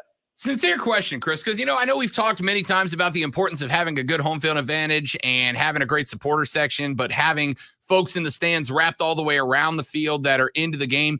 But from somebody who's been doing this for a long time in a number of different sports, from the top levels all the way down, how important, how much of a drastic change on a game can a good supporter section on a soccer pitch have? It honestly, it can create, it can be a goal difference. I mean, it's a situation where the players feed off of it. They've said it. They've said it to me on the field right after a game. Players have come over and thanked me, just because I'm the one there. I'm not the one who should get I'm the one standing there next to them for a great crowd and for having that energy for them to, utilize to drive their game to the next level. These guys run 8, 9, 10 miles in the course of a match. At some point, you need that little intangible something to drive you to get to that final whistle. And our fans and supporters are that for our guys. They're the magic elixir, if you will, to try and get them going. And these 2 matches are as big as they come for what's on the line with them because of the points and where the standings are and how we want to try and finish. So having as many folks from the Upstate community out there this coming Saturday and next Saturday as we can is going to be vital, because it is important. The players know that you're there and they hear you. Chris Lewis is the president of the Greenville Triumph. If you have not picked up your tickets for Saturday night's match against New England Revolutions 2, I suggest you do it. By the way, Chris, I have been told, and it's just a rumor, but I have been told that one of the feature attractions of Triumph games is a really good-looking guy in the drum line that people should really go check out. So if for no other reason, you should come hang out in Section 110. It's just a rumor, though. Andrew Phillips is a handsome fellow. He is a good-looking guy. You are not wrong. You are not wrong. Chris Lewis, president of the Greenville Triumph, my guy. Cannot wait till Saturday night. You'll know where to find me in 110. I'll know where to find you down on the field. Let's go get 3 more, big guy. Let's do it, my man. Thanks for having me on. Always. Always. That is Chris Lewis, president of your Greenville Triumph. Quick break. We're back after this on The Rob Brown Show and ESPN Upstate.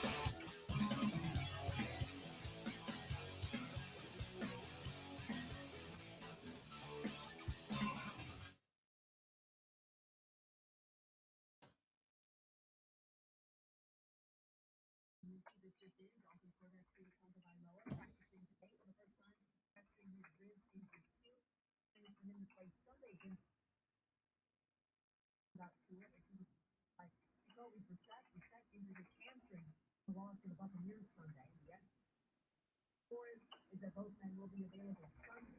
More on this story on 60th Street Court, ESPN TV. Coach David Cohen says quarterback Tyrod Taylor will return to starter when he comes off IR. Taylor, who's been out with a hamstring injury, eligible to return this week, but he's not ready according to Cohen. Houston left tackle Larry Tunsil will have surgery on his left thumb. At this point, he may be disqualified. NHL Capitals have the prevention for body injury. Game time decision tonight against the Rangers.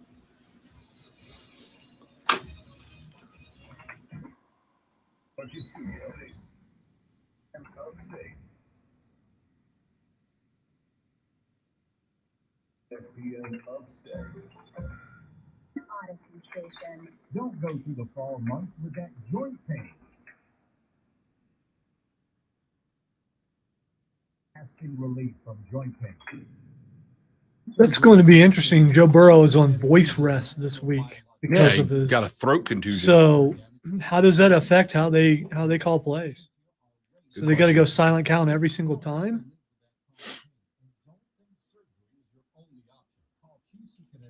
Learn about these exciting natural alternatives. Hey, you've heard football legend Emmitt Smith talk about QC. It's time to see. Fall is the time to enjoy life. When you're used to calling cadence, are you going to get out there and actually not do it? You're going to slip every once in a while, I think. Non-surgical joint pain relief. 864-448-3772. 864-448-3772. That's 448-3772.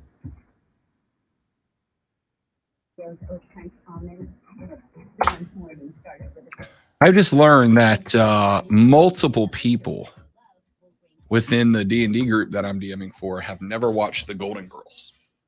And I don't, I feel like I'm just done with them. I quit. Could be an age thing. No, it is. They're all young. They're all younger than me. But still, that show is an American icon.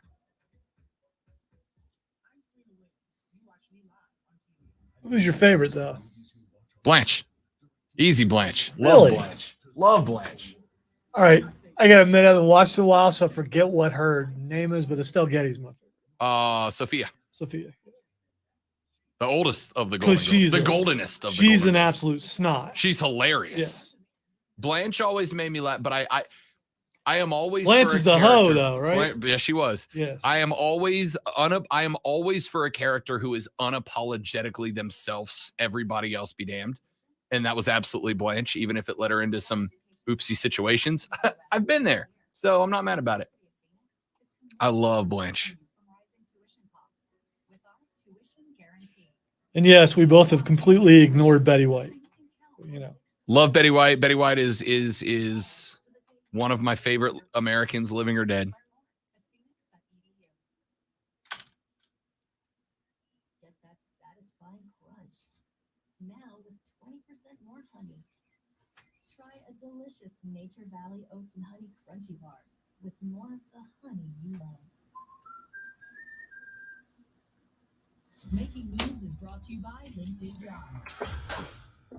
Ooh. 16 points per game. Led offense averaged 50. The Longhorns went on to face USC in the BCS National Championship game against top-ranked USC, winning 41-38 in what many consider one of the greatest college football games ever played. Build your winning team today. Go to linkedin.com/sports. You know that feeling when your team adds that one player that has every skill they've been looking for? Well, it's time your business knew how it felt too. LinkedIn Jobs taps into the network of over 770 million professionals to find the right people for your role. Then their filtering and prioritization tools help you narrow down to just the most qualified candidates. Apparently, there is a full 3-part documentary about the Beatles from Peter Jackson coming. Yeah, I just wrote that down, but I already knew about the thing. But give us plenty of time on Twitter for that one topic. The trailer just dropped. That's what that's about. What's going around. Okay.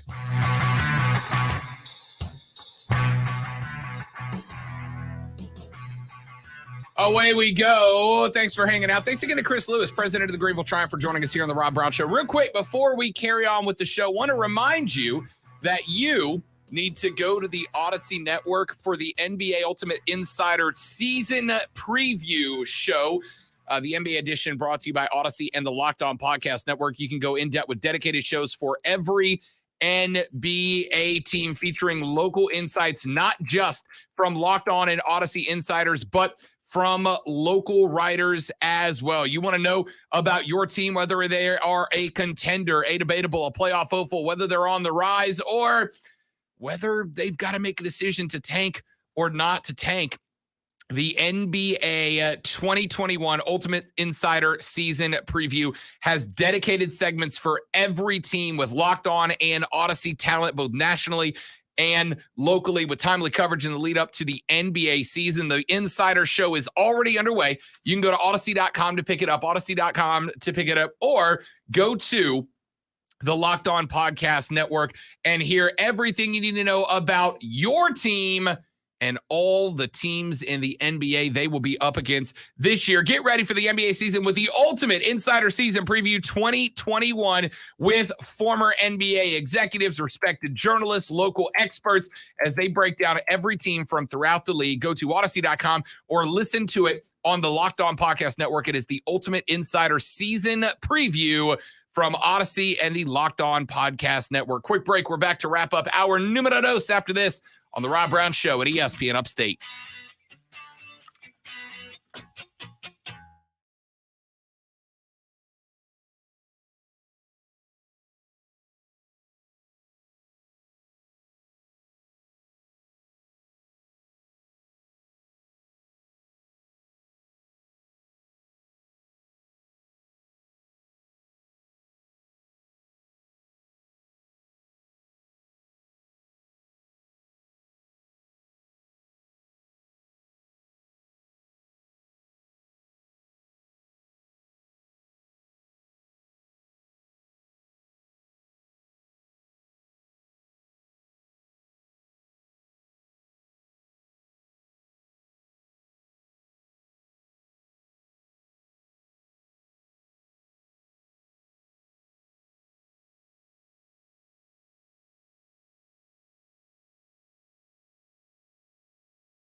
ESPN Upstate. Right now, 81.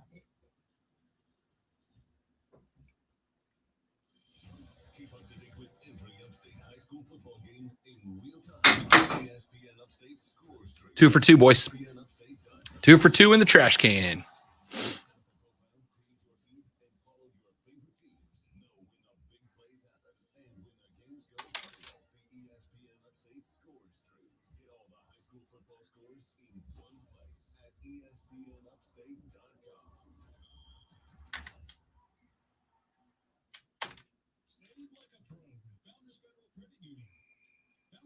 Select account gives you the opportunity to grow your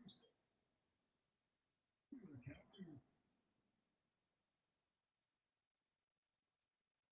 Relax, join Founders.com or one of our more than 30 office locations to see if you qualify for membership.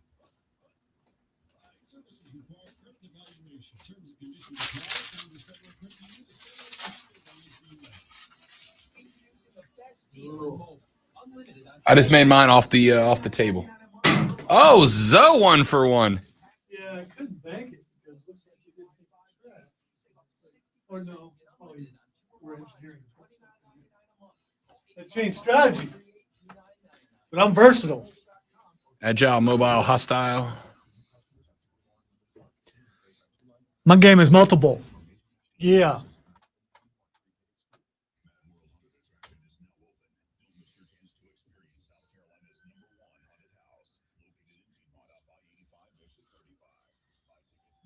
So yesterday, unfortunately, Cameron's computer crashed, and I hate this because we had a perfect thing on Far Cry 6. So I took I stole a big semi, and he got in the back of it. So I'm driving, I know he's in the back, and we have the thing where you can't hurt each other on. And so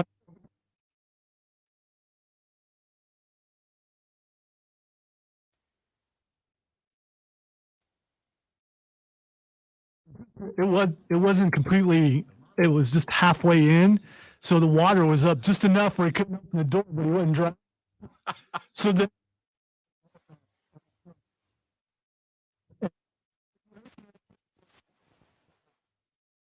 and he's like, I want to get you back for this. I want to get you back. And it would have been great. And then his computer crashed afterwards. It's like, no. I mean, and finally he hit fast travel. And how that works, you have to say yes or no on fast travel. Right. And if you don't, he can't fast travel. He's like, come on, you better accept it. You better accept it. I waited till the last second before I accepted it.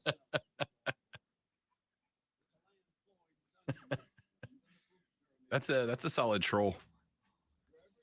Oh, it's worse when Raven plays too, because when we know we're just about done, it's just a feeling that we're just about done. We will do stuff like that to each other just because it's. Sean and I, my little brother and I used to play GTA 5 online together, and it always started with, we got to run some missions, we're going to make some money, and it always turned into who can aggravate the other one off the Xbox first. I laugh harder doing that stuff than I do probably just about anything in my life. I don't know if that's good or bad, but I laughed so hard when he was stuck in that truck that I gave myself a headache. It was just.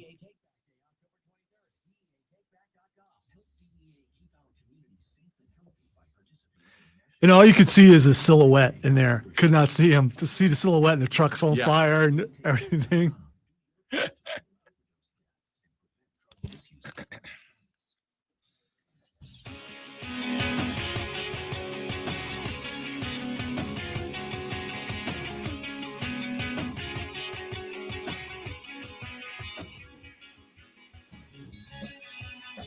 All right, the Rob Brown Show rolls on. This is ESPN Upstate. Rob, Lonzo, and you be a part of the show at 844-477-3776, 844-GSP-ESPN. Text us on the Ingles Market text line at 71307.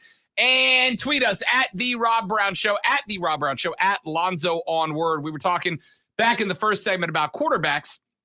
And, you know, I was talking about the dads of some of these big name quarterbacks, Spencer Rattler, DJ Uiagalelei are the first two that jump to mind, though they are not the only ones that have been in this situation. I think even Johnny Manziel's dad was in on it for a little while there until Johnny didn't do great in the NFL, and suddenly we didn't hear from Big Manziel anymore. Anyway, I said, look, these dads, I've heard so many college football quarterback dads, and not just quarterbacks, but they're the most, they're usually the ones that are the most notorious.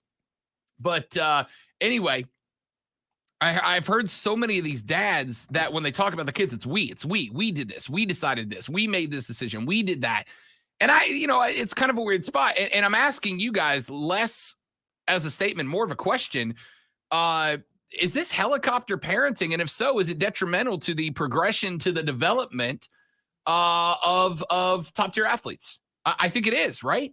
Like it is. Like, I know I'm not saying that you shouldn't have involvement in what your kid's doing. I'm by no means saying that you shouldn't be a part of your kid's growth, a part of their development, there to give them advice, mentor them if you're lucky enough to have that relationship. What I'm saying is I wonder if some of the lack of potential being met isn't slightly because the bar has been maybe unnaturally set by dads that think they are the quarterback of the quarterback. I don't know. It's just these are two guys that both had Heisman potential, or at least Heisman expectations coming into the year, and neither one of them is that. Spencer Rattler just lost his starting job. That more coming up in the next hour. I'm Rob. He's Lonzo. This is ESPN Upstate.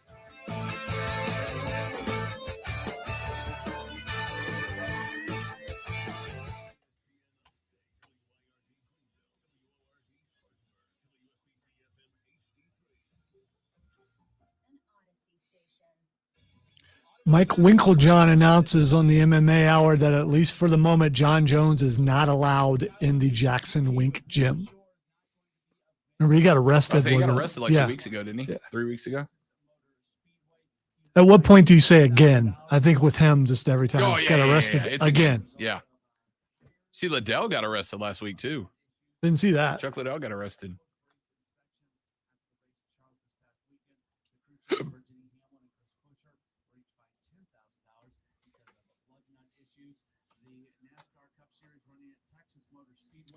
Matt World in first. I told Courtney the other day that this was going to be my Halloween costume.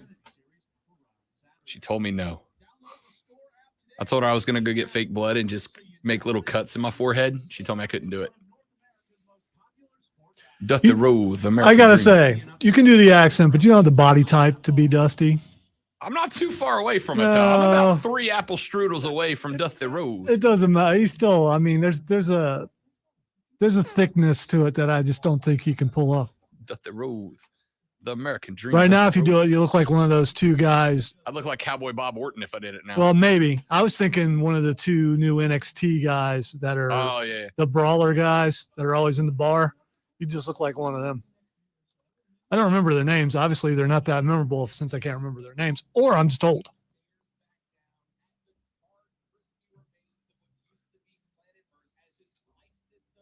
They're not as memorable as the snowflake guy.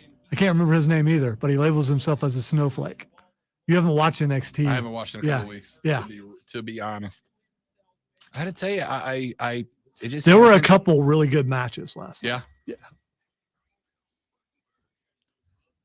But I like his storyline. He is playing the full-on liberal, saying that the ring is a safe space. Oh, I've heard about that this dude. guy. Yeah, and he just sits in the middle of the ring, and he's got this cultic smile going on the entire time. It's Dude, an interesting take. I think I would have an absolute blast playing that character if we were wrestlers. I think I would lean full into that. It works on air, which he has, but his skills aren't there yet. As a wrestler, surprisingly, he takes on Ciampa, not as bad. Good match. Yeah. Okay.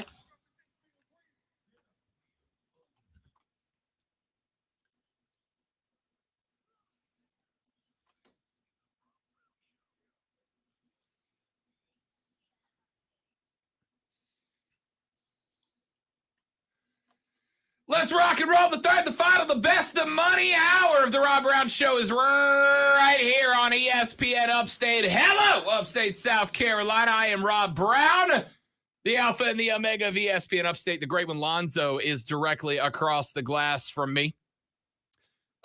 We have had, since the beginning of the show, I got to tell you, every now and then, we have a story that begins to cause more buzz on the text line than a food topic does. And that's rare. Anytime that hot dogs or mayonnaise or burnt pizza, by the way, when you pick up a slice of pizza, the pizza should bend. It should droop down. It should not stay stiff when you pick it up. If it does, your pizza's burnt. Unless you're going for cracker crust, which I enjoy the cracker crust. And cracker crust is thin and it's crispy and it's supposed to stay stiff. No. When I was up in New York, we went to Connecticut and everybody's like, get Connecticut pizza. Connecticut pizza is secretly better than New York pizza. And sometimes, Lonzo, Peep 1. Sometimes that's or is that the first this week?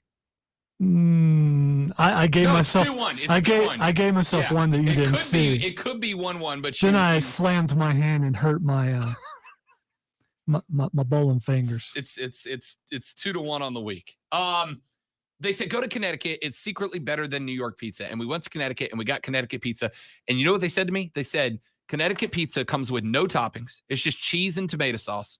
And it's crispy crust. Then I went, all right, crispy, I can get that. The outside of the crust was black. That's not crispy, dog. That's burnt. You can be crispy and not black. Yes, I agree. No, because like, this is normal. My favorite pizza now, but I'm not going to tell you where I get it from. But it's cracker crust because there are less calories in a cracker thin crust than there are in a full on cake. Just get a pie. Just get a regular pizza pie. Anyway, see, squirrel. So you don't eat thin crust at all? I mean, I will, but even thin crust shouldn't be crispy. There's a fine line between crispy and not crispy. I don't want. Well, there's a fine line between good and bad. I agree. All right, so if you get them cut in a way where it's not the long slices, but it's the pieces, are you still okay with it not bending? Little squares. Yeah, I mean, it should still be like you shouldn't pick it. I shouldn't be able to pick it up and hit you with it and it hurt. It should, you know what I mean? Well, you can do that with floppy pizza too, because it's like a wet slap. But no, I do understand what you're saying. All right, so here's what I was getting at before I so rudely interrupted myself. Anytime we bring up a food topic, the text line blows up. That's the sound of an explosion, apparently. I don't know. The text line blows up. Very rarely do we actually get to a sports topic that blows up the text line like a food topic does. But today, the Adam Schefter and NFL email stories lit you guys up back in the first hour. And we got to respond to some of the texts, but some of the texts. No, you went Texas. You said some of the Texas. Howdy. Some of the Texas. Don't mess with Texas, but don't bleep with Florida. Anyway. There was a saying but you can't do it anymore, so I'm not going to. Texas. Everything's bigger in Texas? Yeah, there was another one. Like boredom? Yeah, I think it was used in Officer and a Gentleman. I don't think I ever saw that, actually. That's a before my time. Only two things from Texas. Yes. No, that's Full Metal Jacket. Full Metal Jacket. Is it? Yeah. I thought, well, you know. Where are you from, Private? Texas, sir. Yep. Great movie. Arlie Ermy. Gunny. Yeah, you couldn't say that now. You'd be in John Gruden territory. Correct. All right. Let's see. You guys have texted us quite a bit today about the email story with the NFL. We have many text messages. Many texts. I should learn to speak proper English one day. Might be beneficial to my job. Listen, here's a way around it. Just say that's how we do it in Florida, and I'm adjusting to how things are spoken here. Yeah, that's it. All right. Here's some text that have come in from you guys regarding this. Thank you very much. Right before the show started, we found out that a few more emails from the NFL's investigation into the Washington football team have been leaked. And in one of those emails, Adam Schefter has been caught 10 years ago sending an email regarding a story about the WFT that he was going to report to Bruce Allen, the then GM of the team. And in the email, Schefty says, please review, I'm paraphrasing because I don't have it pulled up, but it's not far from off. Please review this email. Tell me there are any things that I should tweak, remove, etc. And then refers to him as, quote, Mr. Editor, end quote, and gives him a time that he plans on going live with the story on the 4-Letter Network. Here's some text you guys have sent after I responded to that. Texter says, I don't know, Rob, if you want to keep your insider access, then you better make sure your sources are okay with it. Trust me. I know that game. Okay? Trust me. I know that game. It is one of the reasons, and speaking of, we talked with Chris Lewis earlier in the show. Starting next week, we're going to do a weekly segment on Thursdays in the same time slot with the Greenville Swamp Rabbit hockey team. We will have different players and coaches joining us on a weekly basis to talk Swamp Rabbits. But one of the things that I do whenever I start up a weekly segment or we get involved with a local team, and we have done this with Clemson in South Carolina. I've done it with the Carolina Panthers. And I've had these conversations with the brass over with the Triumph. I've had these conversations with the brass at the Swamp Rabbits. If something ugly breaks inside of your team, I still have a responsibility to report and comment on it. That's the biz. That's what we do.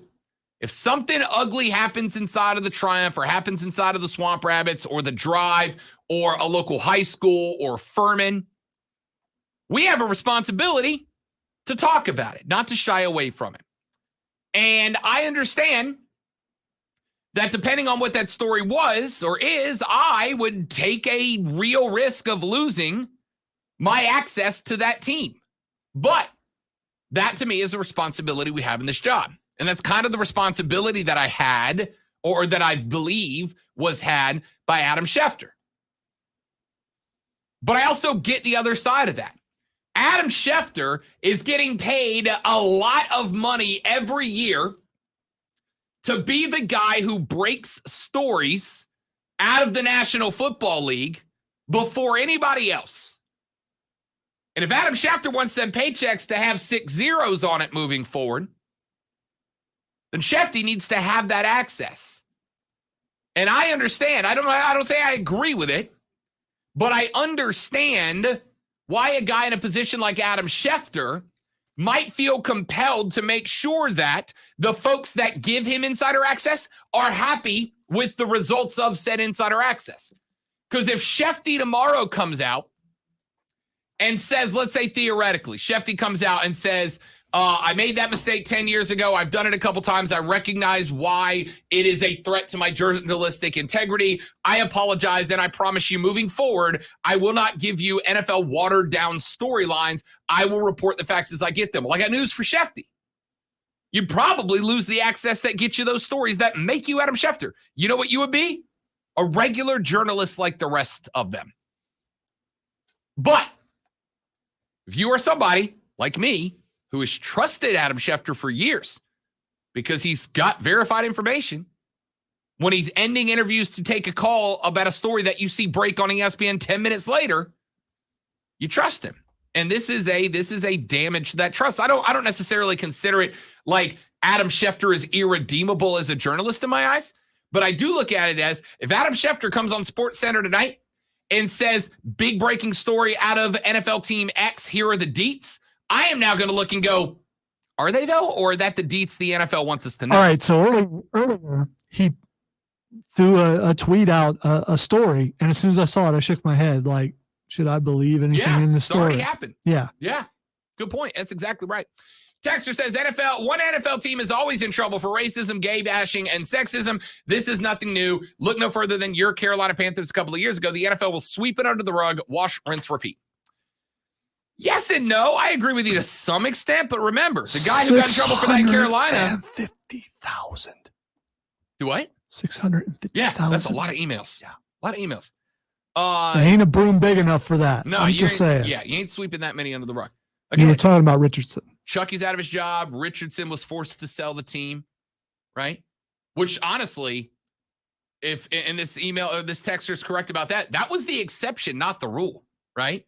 Dan Snyder still owns the Washington football team. There's no excuse for that. That's a joke. That's a joke. Texter says, ESPN, is this just speculation on Adam Schefter having sent damning emails? Has anything come to light yet to suggest this? Yeah, the email. The email.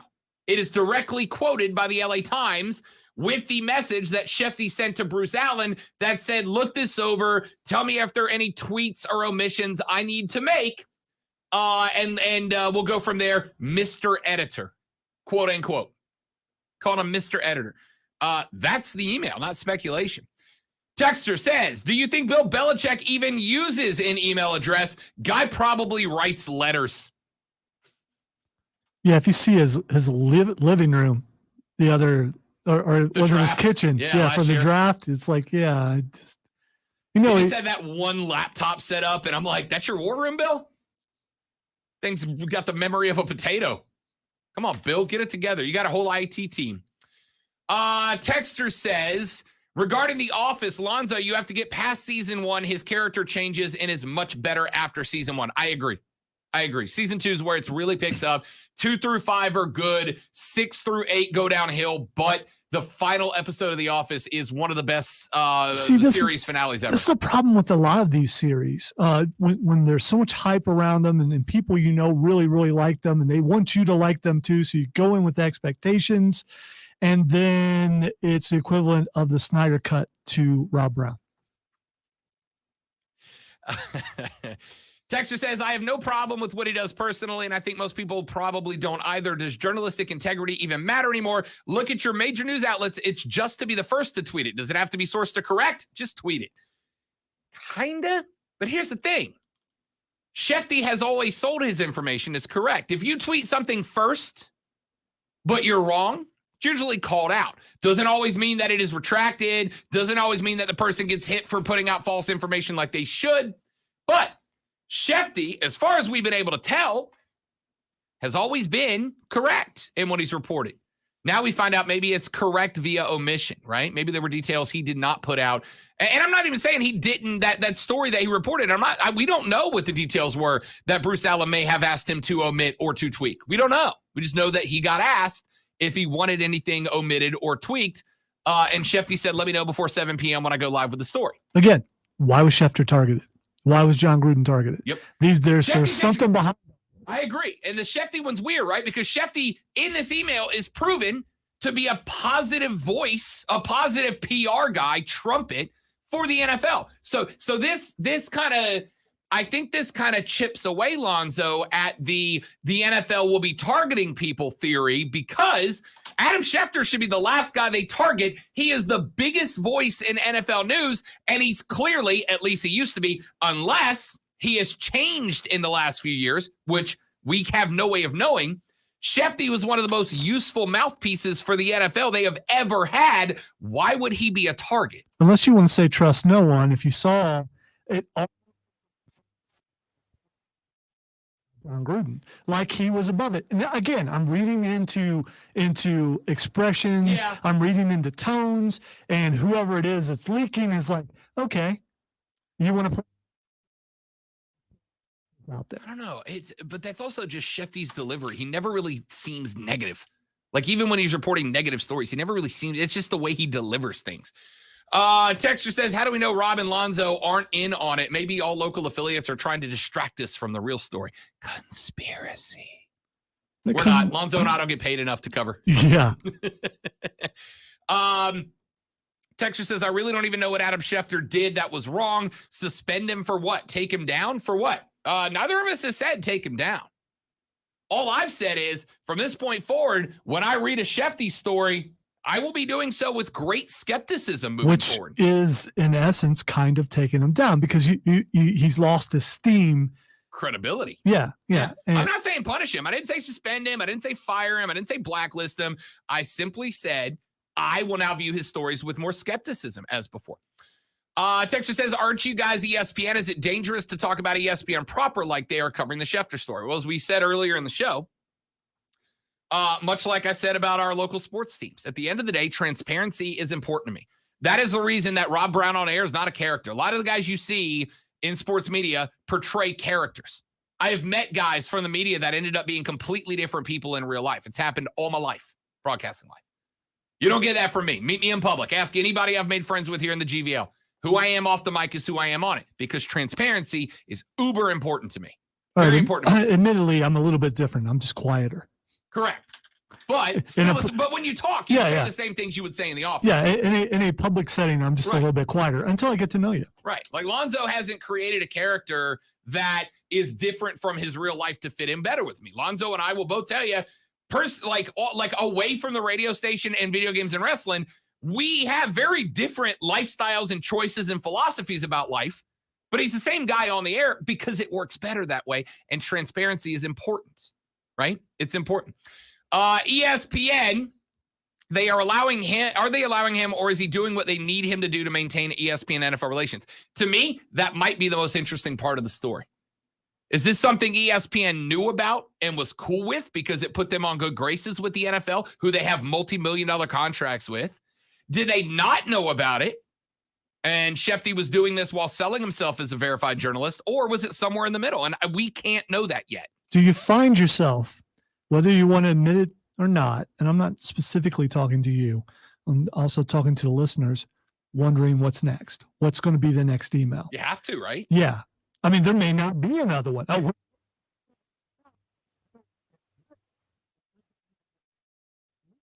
but I don't know if there's necessarily a pattern to them, but it seems like they let it percolate a little bit. At least they did with the John Gruden, and then more emails came out. Are they going to do the same thing with Schefter, or is this all we're going to see from him? It's a good question. It's a good question. ESPN, people seem to forget that this whole email scandal is not focusing on the real problem, which is Dan Snyder still getting away with murder. Don't get me wrong, John should have been fired and never work a coaching job again, but how can the NFL still let Dan Snyder get away year after year after year? Don't know. I don't know. That's part of the thing here. Like I said, the NFL doesn't get to wipe the slate clean and go, hey, everything's good now, right? We got rid of the racist guy. We're good now, right? No, because Dan Snyder's right there. This is a it's not, I don't believe it's a distraction like they threw it out there to distract us from Dan Snyder, because they've been doing everything in their power not to talk about Dan Snyder. But it's not like it's a make good now. Texas says, ESPN, well, you want inside for information or do you want no information? Gotta choose. I get it. That's a tough spot for Schefter to be in. I've been in that spot before. ESPN, I feel like that one email alone discredits Adam as an honest journalist. It proves he obviously caters to the desired narrative of the source and not the truth. And that is probably why he continues to get these breaking news stories first, because they know they can tell him how to break the moves. Bingo. But see, you need to read more into that. It's not about the source, but this makes the source someone higher up. This makes it sound like he's talking to the highest of whoever. That's a GM this email was to. Right, that's what I'm saying.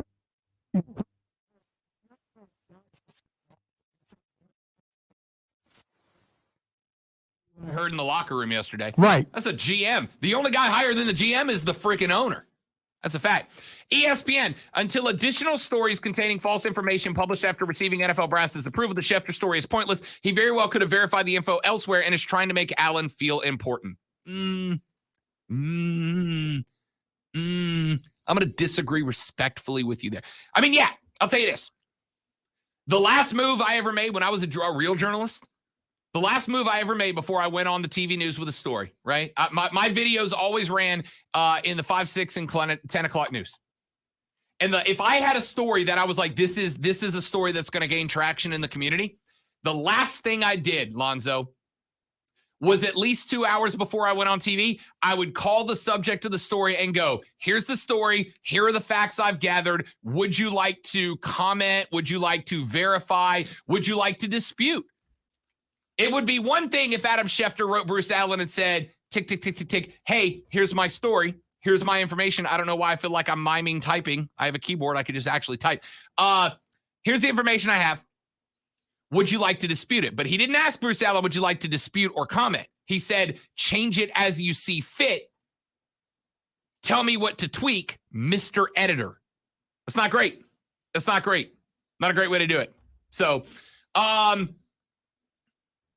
let's see. Got some more text. A couple of texts coming in about the, let's see. Same guy goes off the air. Does that mean you drop your pen 200 times an hour when not on the air? Ask Lonzo. You know, there's nothing more exciting than concentrating on something that you're doing in the office and there's constant click, click, click behind you, but then, which happens on occasion. So if you were exactly do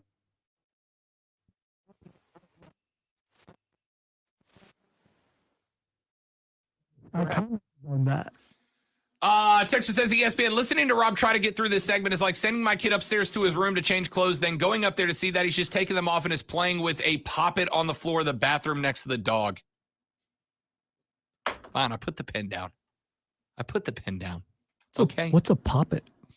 I don't know. You sure it's not a puppet? I don't know. No, I got nothing. All right, I think that's all the text on Adam Schefter. All right.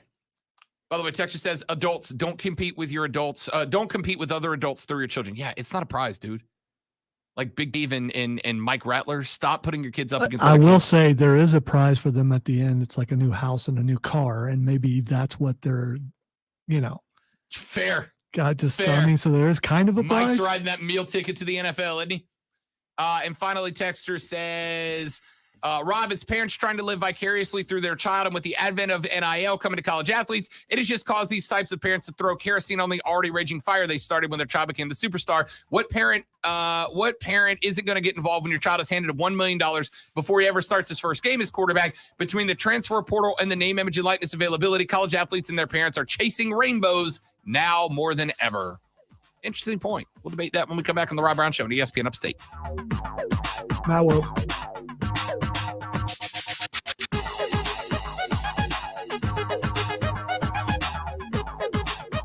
The 2021 version of Mad World is bigger, better, badder, and scarier than ever before. If you've been to Mad World before, this year is nothing like you've ever experienced, with more actors, more scenes, more scares, more haunts, more technical effects, and more frights than ever before. Mad World 2021 will scare you like never before. But you got to check it out now. Go to madworldattractions.com, madworldattractions.com, and pick up your tickets. Don't wait till Halloween night and end up standing in line. Go on, reserve your spot, get yourself your ticket. If you got a young kid or maybe you don't like to be scared, then grab yourself the no scare medallion so nobody jumps out to get you. MadWorldAttractions.com. Pick up your tickets now. The number one haunt in South Carolina. One of the number one haunts in the entire United States. Go to MadWorldAttractions.com. Get your tickets now. It's the 2021 version of Mad World.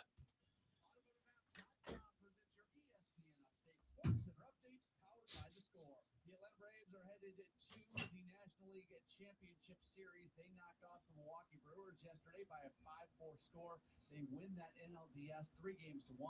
Freddie Freeman breaks a 4-4 tie with a solo home run in the 8th inning. He became the first left-hander to hit a home run off of Josh Hader since Jason Hayward did it in 2020. Charlie Morton got the start for the Braves. He was okay pitching on short rest. He went 3 1/3, allowing 2 runs and 4 hits with 5 strikeouts and 1 walk. The Braves will open up the NLCS on Saturday. They'll play either the Giants or Dodgers. Those two teams played at Game 5 on Thursday.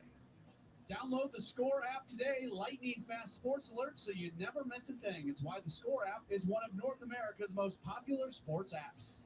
With your ESPN Upstate Sports Center update, I'm Matt Pauley. High school football fans, I'm Cole Bryson. Get the scores, discussion, interviews, and more on the Saturday Morning Scramble powered by Founders Federal Credit Union. Every Saturday from 8 to 10 a.m. It's reverse. Wade Meadows, right side. Touchdown. Wade Meadows. It is a one-score game. The Saturday Morning Scramble. ESPN Upstate. Everywhere on the Odyssey app. Powered by Ingles Markets. Official grocery store of the Saturday Morning Scramble. Hey, it's ESPN Upstate's Mark Ryan. Join me at Ingles Markets this and every Thursday from 3 to 7 with a special live edition of Offsides with Mark Ryan. This Thursday will be at 2150 East Main Street in Duncan. Brought to you by Ingles Markets on ESPN Upstate. This feature sponsored by Indeed. Hiring for an open job shouldn't morph into a full-time job. Indeed is the smart hiring platform that delivers 4 times more hires than all other sites combined, according to Talent Nest. Post a job and hire ASAP. Visit Indeed.com/credit. All season, you can follow your favorite team no matter where you are on Odyssey, your audio home for football. Odyssey brings you local sports talk across the NFL's biggest markets. Get Monday morning reactions and exclusive interviews with football pros like Patrick Mahomes, Matt Jones, and more. Even check out what your rivals are up to with local coverage and fan reactions from their stations, plus podcasts for your team. We got you covered from all angles. Stay in touch with the heartbeat of your team, even when you're thousands of miles away. Download the Odyssey app today to get started. For the ones who are always in the know. For the ones who keep things running. For the innovators and the problem solvers. Granger offers supplies and solutions for every industry. Experienced staff at local branches and free access to experts to help answer your toughest questions. So whatever challenge you face, we have the knowledge and products to help. Call, click Grainger.com, or just stop by. Grainger, for the ones.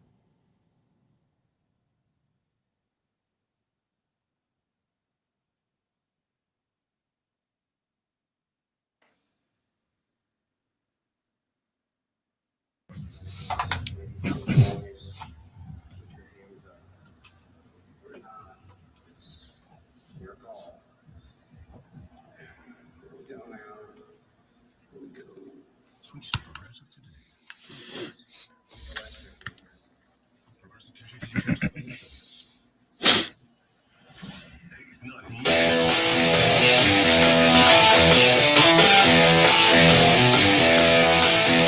Texture says a poppet is a toy that is like bubble wrap, but it keeps going. Kids flip it over and continues to pop all shapes and sizes. My wife is a school teacher. The things I learned. Oh, that's kind of cool, actually. I have to pick one of those up for my granddaughter. One of the best gifts I ever got. You're going to laugh at this because also a great gift for a granddaughter. When I worked in an office back in Florida a number of years back, because I've always done the pen spinning and then dropping it every now and then, or every all then. I had a guy that I work for, Alonzo, give me a fidget spinner once, and he's like, please, anything but the pen, just stop. Real quick, I want to throw out one thing to think about. On this discussion, because the theory going around on Twitter right now, and I don't think it's a bad one, is that the NFL, since they are the ones with the 650,000 emails, basically have, if anybody worked for the NFL ever sent an email like John Gruden did, they have blackmail on them, right? Like, you can fall in line with us, or we just pop out this email where you called so-and-so, so-and-so, and you're done. We'll get you fired, right? Had a texter's tweeter at Diabsoleil send in a tweet a few minutes ago that said, I compared the NFL to the mafia yesterday, and that continues to fit. Either join, support us, or you're out, end quote. And I found that kind of interesting, and I actually agreed with it up until about 11:30 this morning. Now I 85% agree with it. The only thing that stops me from agreeing with it 100%, though, is if that's true, why would they snipe Schefter, right? Why would the NFL take out Schefter? This email proves, unless he has 180'd himself in the last decade, which there is a possibility he did. Maybe he got in trouble for this years ago, and ESPN said, look, we're not going to out you publicly, but you can't do this anymore. And Schefter went, okay, my bad, I won't. But I doubt it. I'm not saying he didn't. I'm saying I don't think he would have. Even with the mafia, if you do something to get on the bad side, they're going to do something to out you in some way. Absolutely. So the question that I have would be, and Zoe's got a point, right? All it might take from this point forward is one misstep outside of what the NFL thinks is the best direction, right? One step out of lockstep with the NFL, and they burn you, right? What was that show? Burn Notice? You get burned. One step outside of lockstep and you get burned. But Schefter in this email would have proven that he is a valuable member of the NFL as a mouthpiece. And my thought would be, if you had this on Schefter, right? The guy who's built his entire career on being the number one journalist when it comes to digging up NFL facts. That means that there's one of two possibilities. The NFL went to Schefter and said, hey, we got this email where you let somebody in the NFL have dictatorial power, editorial power over a story. So, Adam, you're either going to report what we want, how we want, when we want, or we're going to release this email that would pretty much destroy your journalistic integrity. Or the other option is somebody in the NFL said this needs to be out there, and they just let it go. Now, if it is the first, then that means what we think could be happening is happening, that the NFL is weaponizing these emails so that everybody has to fall in lockstep with the multi-billion-dollar corporation that is the NFL. But one of the biggest reasons that I tell people don't believe in conspiracy theories is because, have you ever tried to keep a secret in your life from getting out? If you tell one person, the secret's going to stay safe because it's the only person that can know it. And if it gets out, you can burn them. But once you tell 2 or more people, it is almost impossible to keep secrets because people talk. Once you say something to more than one person, that secret is as good as public knowledge, right? And for this to be true, either there is one person in the NFL who has 650,000 emails, or there's a team of people who are in charge of the blackmail division of the National Football League. And none of them for 10 years have said anything about it. That is a big, big ask for not one person to either A, slip, or B, accidentally say something down the road. So it's tough for me not to believe. Or I like when Lonzo has because, maybe if you watch NCIS or something like that, a lot of times people would throw themselves under the bus to take suspicion off of them for being the actual person who released certain things. I'm not saying that this is just a conspiracy theory. I want to point this out. I'm not saying this is true or not. He's just playing music that says conspiracy underneath. Right. So you'll know for entertainment purposes only. Let's say Adam Schefter is the guy who released all the stuff about John Gruden, but he doesn't want to lose his sources. So, as to make sure that people don't think it's him that did it, he slipped his own email He out. slips his own email out a certain way, and then he can continue to target whoever he wants to and release them. Again, conspiracy. Just watched way too many of those kind of TV shows. I feel like we need to start yelling like this and call ourselves the Alex Jones of the NFL. And I gotta be honest, I just wanted to play music again because we just don't do it enough lately. But we're getting plenty. FLO Wars. Coming up next, Roger Goodell, the globalist, is actually a lizard demon from Mars. And I have proof. I don't listen to Alex Jones' show often. I don't know if is that still a thing he does? I think it is. I've seen him like once or twice. I know you think that certain people of a certain political persuasion, he's like a god or something. No. But yes, but not the people you think I think it is. Yeah, I've seen him I can pretty much tell when somebody's an Alex Jones fan within like a second. I've seen him once or twice, and the appearances that I saw him on a certain show, he was calm and quiet. So I don't know if that's how he does it in his own show. No, he's a nutcase. Because you sounded a little. So I don't know if I don't know. Joe and Greer says, can you imagine the emails they have about Colin Kaepernick? Whew. That 1 or 2 years would be could be a field of landmines. That's easy to speculate, and that would be ones that wouldn't surprise anyone. The John Gruden thing surprised everybody. So I'd be more interested in if there are more along those lines, people that you would never expect to act a certain way or do things a certain way, and then suddenly something comes out about them. I mean, like if it was something about Andy Reid, or if it was, guys that you would never expect anything like that from. If you heard stuff like that from Colin Kaepernick, it wouldn't surprise you. So how damaging would it really be? Because there are certain people who think he was blackballed anyway. So if it came out and it was confirmed, so what? But if something comes out about someone you never would expect anything about, that's more damaging and it's more newsworthy. Now, again, and this is what I was saying back at the beginning of the show.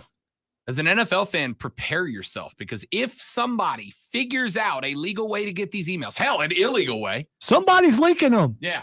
All you got to do is sit around and wait. Yeah. If they can't figure out who's leaking them, and it may be a series of people leaking them, who knows? Again, I joked earlier about it, some disgruntled Detroit fan who somehow got access. And today, the expertise of hackers, how do we know it's not someone who hacked it and they're the ones releasing and it? that's why I specifically said, prepare yourselves, because if somebody finds a way to get these emails out legally or illegally, there's a chance somebody on your team that you like is going to go down for some stuff they said that was, not okay. Not okay. Joe and Gris said, no, I meant respond like coaches. Yeah, no, I know. I'm not talking about emails from Colin Kaepernick. I'm talking about people within the league discussing Colin Kaepernick. Right? If those get out, it could be interesting. And along those lines, because they always put them together, how do we know there aren't emails concerning Tim Tebow? Yeah. I mean, it could be. I mean, there's not, because Tebow was bad at football. But if there are. See, no, because it's a you fact. don't know. You don't know. Correct. It's not. It It's is. not Tebow a fact. was bad at football. That's a fact. Florida in their championship. That was college. Yeah. Okay, he was bad at professional There football. you go. Clarify. But no, look, and I would do the opposite. If there was an email from a GM who somewhere said, I don't want Tebow's Christianity in my program, yeah, I'd say oust him. Same as if somebody said, I don't want his Muslim beliefs in my team, oust him. So what I'm saying is, in that 650,000 emails, there could be one, the other, or both. Yeah. We'll see. All right, 844 GSP ESPN, quick segment when we come back, and then Twitter wraps it all up. I'm Rob, he's Zoe, and this is ESPN Upstate.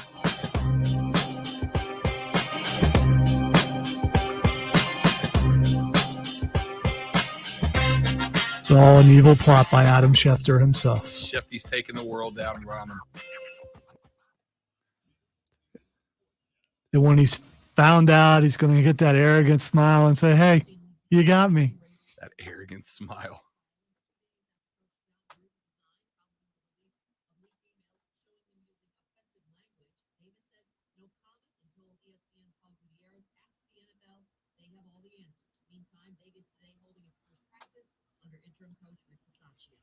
Wow. Didn't hear him mention anything about Schefter in that, but, sure they'll get to it.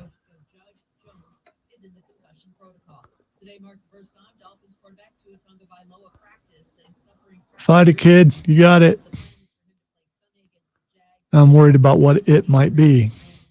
Oh, it is a fish. Oh, okay. So we're good. For now. And then alligator. Oh. The kid made the good move, though.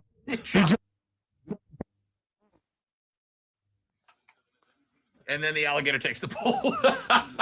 He can have it. It's like, go ahead. He can have it. Probably just a Zebco anyway. You go ahead and take that.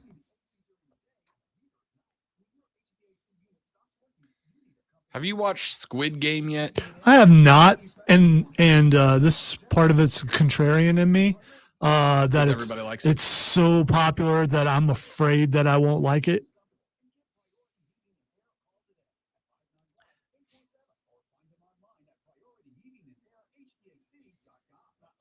So have you watched it? I have not. Okay. Courtney and I are saving it. That's our next rainy weekend day movie or show. I know they're already talking about season 2. I've seen that. But. Yeah. Well, it's had like 111 million views so far.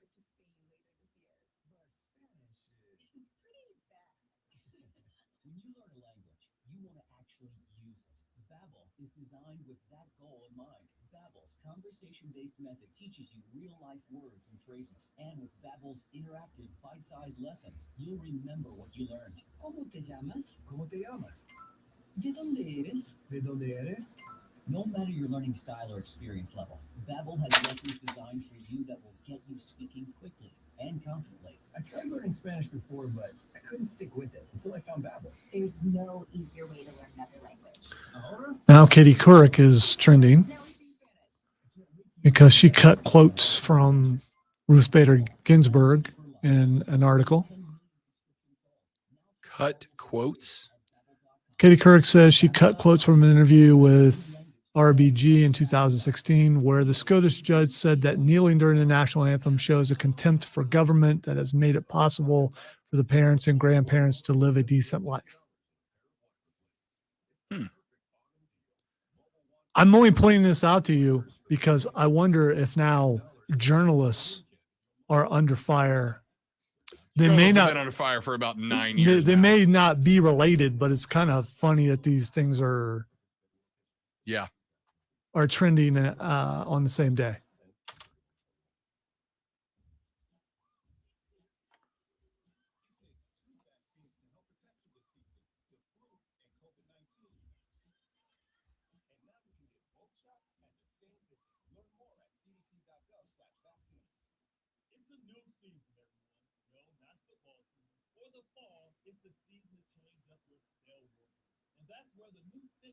Freestyle comes in. Listen, we've all probably let our own personal style fall off of it for over a year now. But Stitch Fix Freestyle is a highly personalized shopping experience that allows you to discover and instantly buy clothing and accessories based specifically on your style preferences and fit. So get those new looks for any occasion today. Head to StitchFix.com to get started. Wake up to Kevin has a message for you on the stream. What do you mean get my headset fixed? Oh, he's talking about my Xbox headset. I knew what he meant. Oh, okay. Dude, it's not my headset. Listen, we were trying to play last night. My headset's plugged in. It's working fine. I can hear the music from the game, the dialogue from the game, the sound effects from the game, everything. I can change the volume. Happens to me.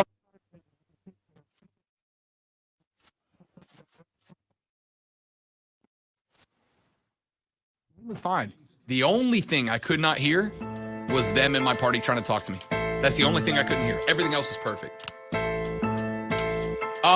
Last night in the Atlanta Braves game, the umpires in the game had a moment that they could have maybe swayed Rob Brown over to their side a little bit.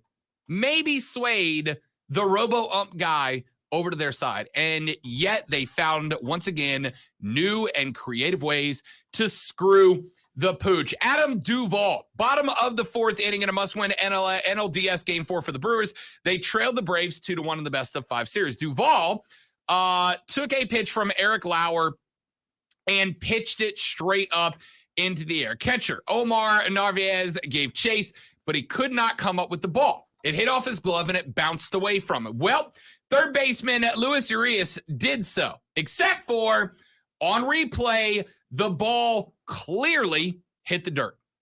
But right in front of the glove, it popped into the glove. Adam Duvall was called out.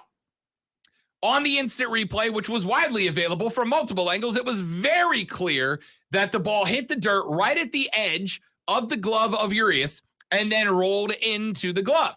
Braves manager Brian Snitker challenged the play. The umpires went to the headsets to consult with replay officials, and they spent about, 10 seconds on the mic before they came out and told Snitker that Duvall was out.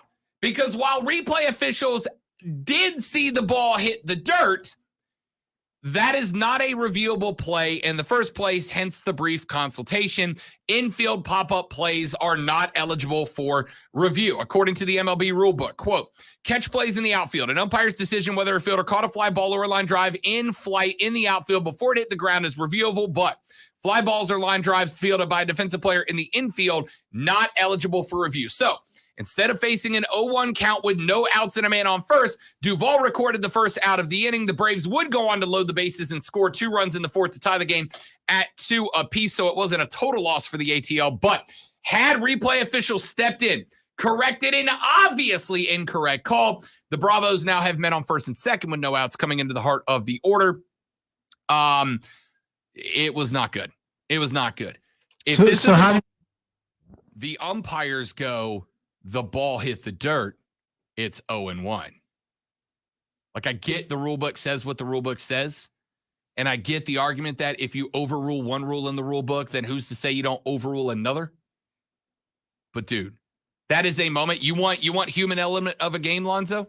human element of the game is the umpires go, yep, that was an egregious mistake that we got wrong. We fixed it. 0-1. Duval's still at the dish. It sucks, but that's just part of it. It absolutely is. And your solution would not fix that. Sure, it would. If every play is reviewable, they would have reviewed it and said it's 0-1. My solution is the solution. It's still humans doing it, though. Yeah, watching the replay and going, we got it wrong. Okay. I'm not saying remove humans. I'm saying give humans the chance to get the calls right. My solution is the solution to this being fixed. Make every play reviewable. Have one guy up in a skybox in the press box at the game who watches every play and goes, zzz, that ball hit the ground. It's 0-1, not 1 out. My solution is the solution. Who's to say that the next ball for the Braves isn't a 3-run shot and they take a 3-2 lead instead of tying the game up there? My solution is the solution. Replay that ball, see it hit the dirt, call it correctly, and let's move on. How long would it have taken for a guy to replay that? Less time than it took for them to send the umpires off to go check the rule book to find out if they're allowed to. It took more time to review if the review was reviewable than it did to just go, no, he's safe. That's a strike. Baseball doesn't care about it taking more time. Oh, disgusting. Disgusting. Let's take a break. My name is Rob Brown. The great one, Lonzo, is at the helm. Twitter trending topics next on the Rob Brown Show at ESPN Upstate.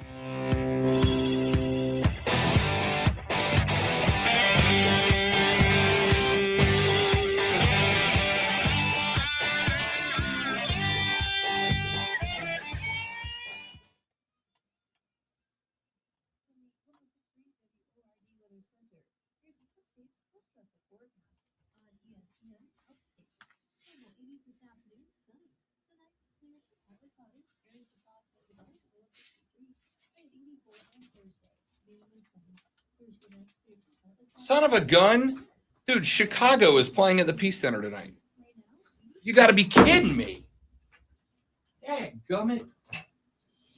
Keep up to date with every Upstate high school football game in real time with the ESPN Upstate score stream at ESPNUpstate.com. Set up a profile, create your feed, and follow your favorite teams. Know when the big plays happen and when the games go viral. The ESPN Upstate score stream. I'm really mad about that. Anybody know what time it is? Anybody care? Oh. 25 or 6-4, man. This in Chicago because I'm hosting trivia. It's a wonderful rock band song, by the way. You see at the end of it, long set. Yeah. Like, this song is going on forever. I haven't played Rock Band in years. I'm working on it, Kevin. I'll figure it out today. Yeah, I could hear the game, the effects. Or he won't, because it sounds like a game problem. It doesn't sound like a headset problem. It's an Xbox problem. Right. The headset's working perfectly. And here's the thing. I can hear me talking in my ear. So the microphone's working. When you communication like that, we'll check outages and find out that a lot of people are having the same problem. That's the thing. I was online. I could play multiplayer. No, we were online too. We've been online too, and we've had that problem, headset problems. I just always check to see if other people are having the same problem at the same time, because if they are, then you know that it's Everybody Xbox. else in the party in the game could talk to each other. And it showed up on my screen because, like, in Warzone up in the top corner when somebody talks, it puts up their name with the little speaker icon that they're talking. I could see them all talking. When I unplugged my headset from the controller, I could hear them through my TV. I just couldn't hear them in my headset. Right. I've had problems with that. And they could hear me. That's right. They could hear me talking. I just couldn't hear them back. And it's always when my children go into, Dad, like, you're old and you just don't understand how to do it. And then they tried it and they couldn't fix it either. And then we looked it up and found out that it was a problem system wide at that time. And what game were we playing? I forget what we were playing. It might have been Fallout 76 that we were playing.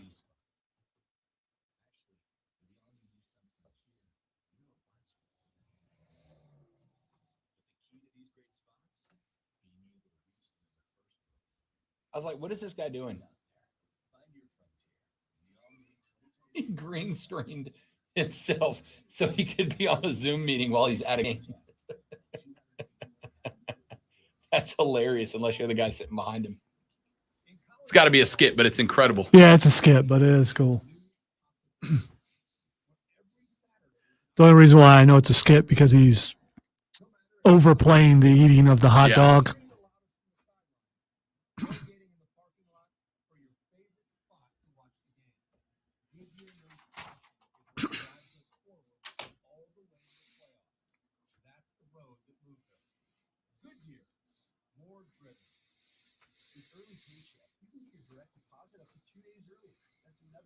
Banking with Capital One is the easiest decision ever, even easier than deciding to open the biggest birthday gift first.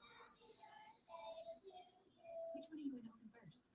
The pony! Yep, even easier than that. Plus, with no fees or minimums on checking and savings accounts, is banking with Capital One even a decision? That's banking reimagined. What's in your wallet? See CapitalOne.com/bank for details. No fees or minimums on new consumer accounts. Capital One and name member FDIC. This report is sponsored by Panera. Panera believes in saying yes to the good things. Yes to chicken sausage and pepperoni. Yes to flavorful tomato sauce and rich cheeses. And yes to putting it all on a crispy flatbread. The new sausage and pepperoni flatbread. Order on the app today. Panera. Live your life. Restrictions apply.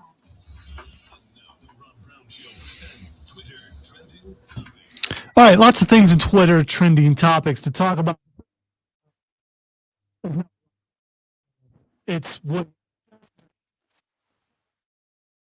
James Tiberius Kirk has been sent into space and returned safely. He has gone where no Shatner has gone before. William Shatner becomes the oldest man sent into space, although there is some discussion because at the altitude that, I'm not going to stop that, because the altitude Shatner reached is not, let me do this.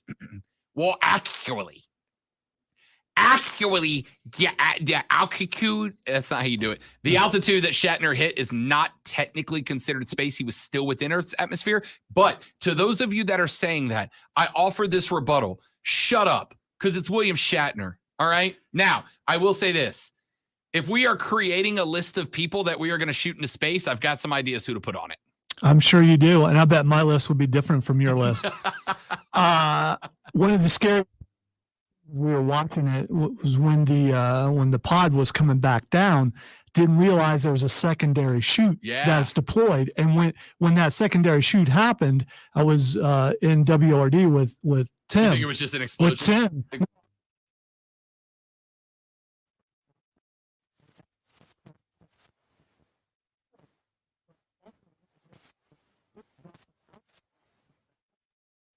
Factor that into that, but just imagine the impact of that sudden. I guess it's probably the equivalent of going up on one of those.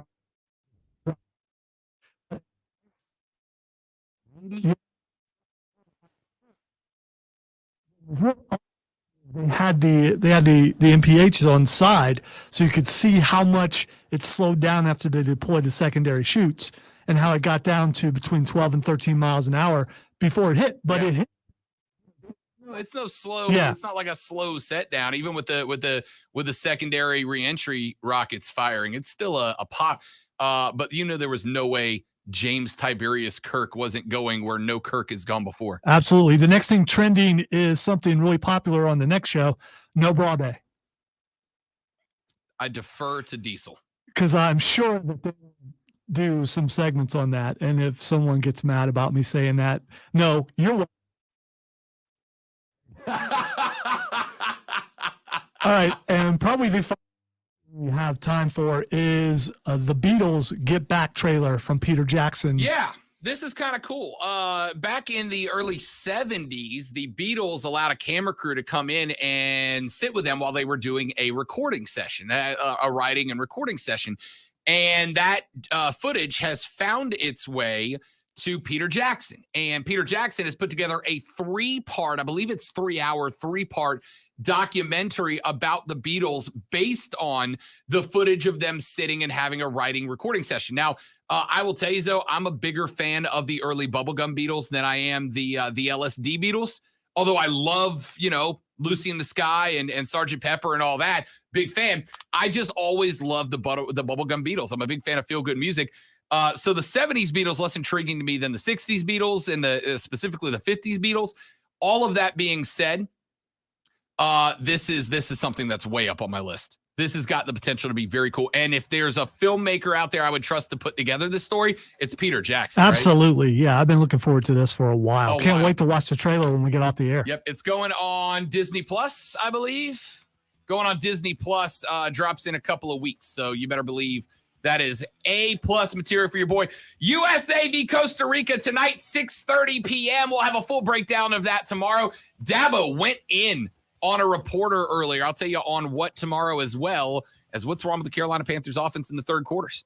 Big show tomorrow. Make sure you're here for it. For Lonzo, my name is Rob.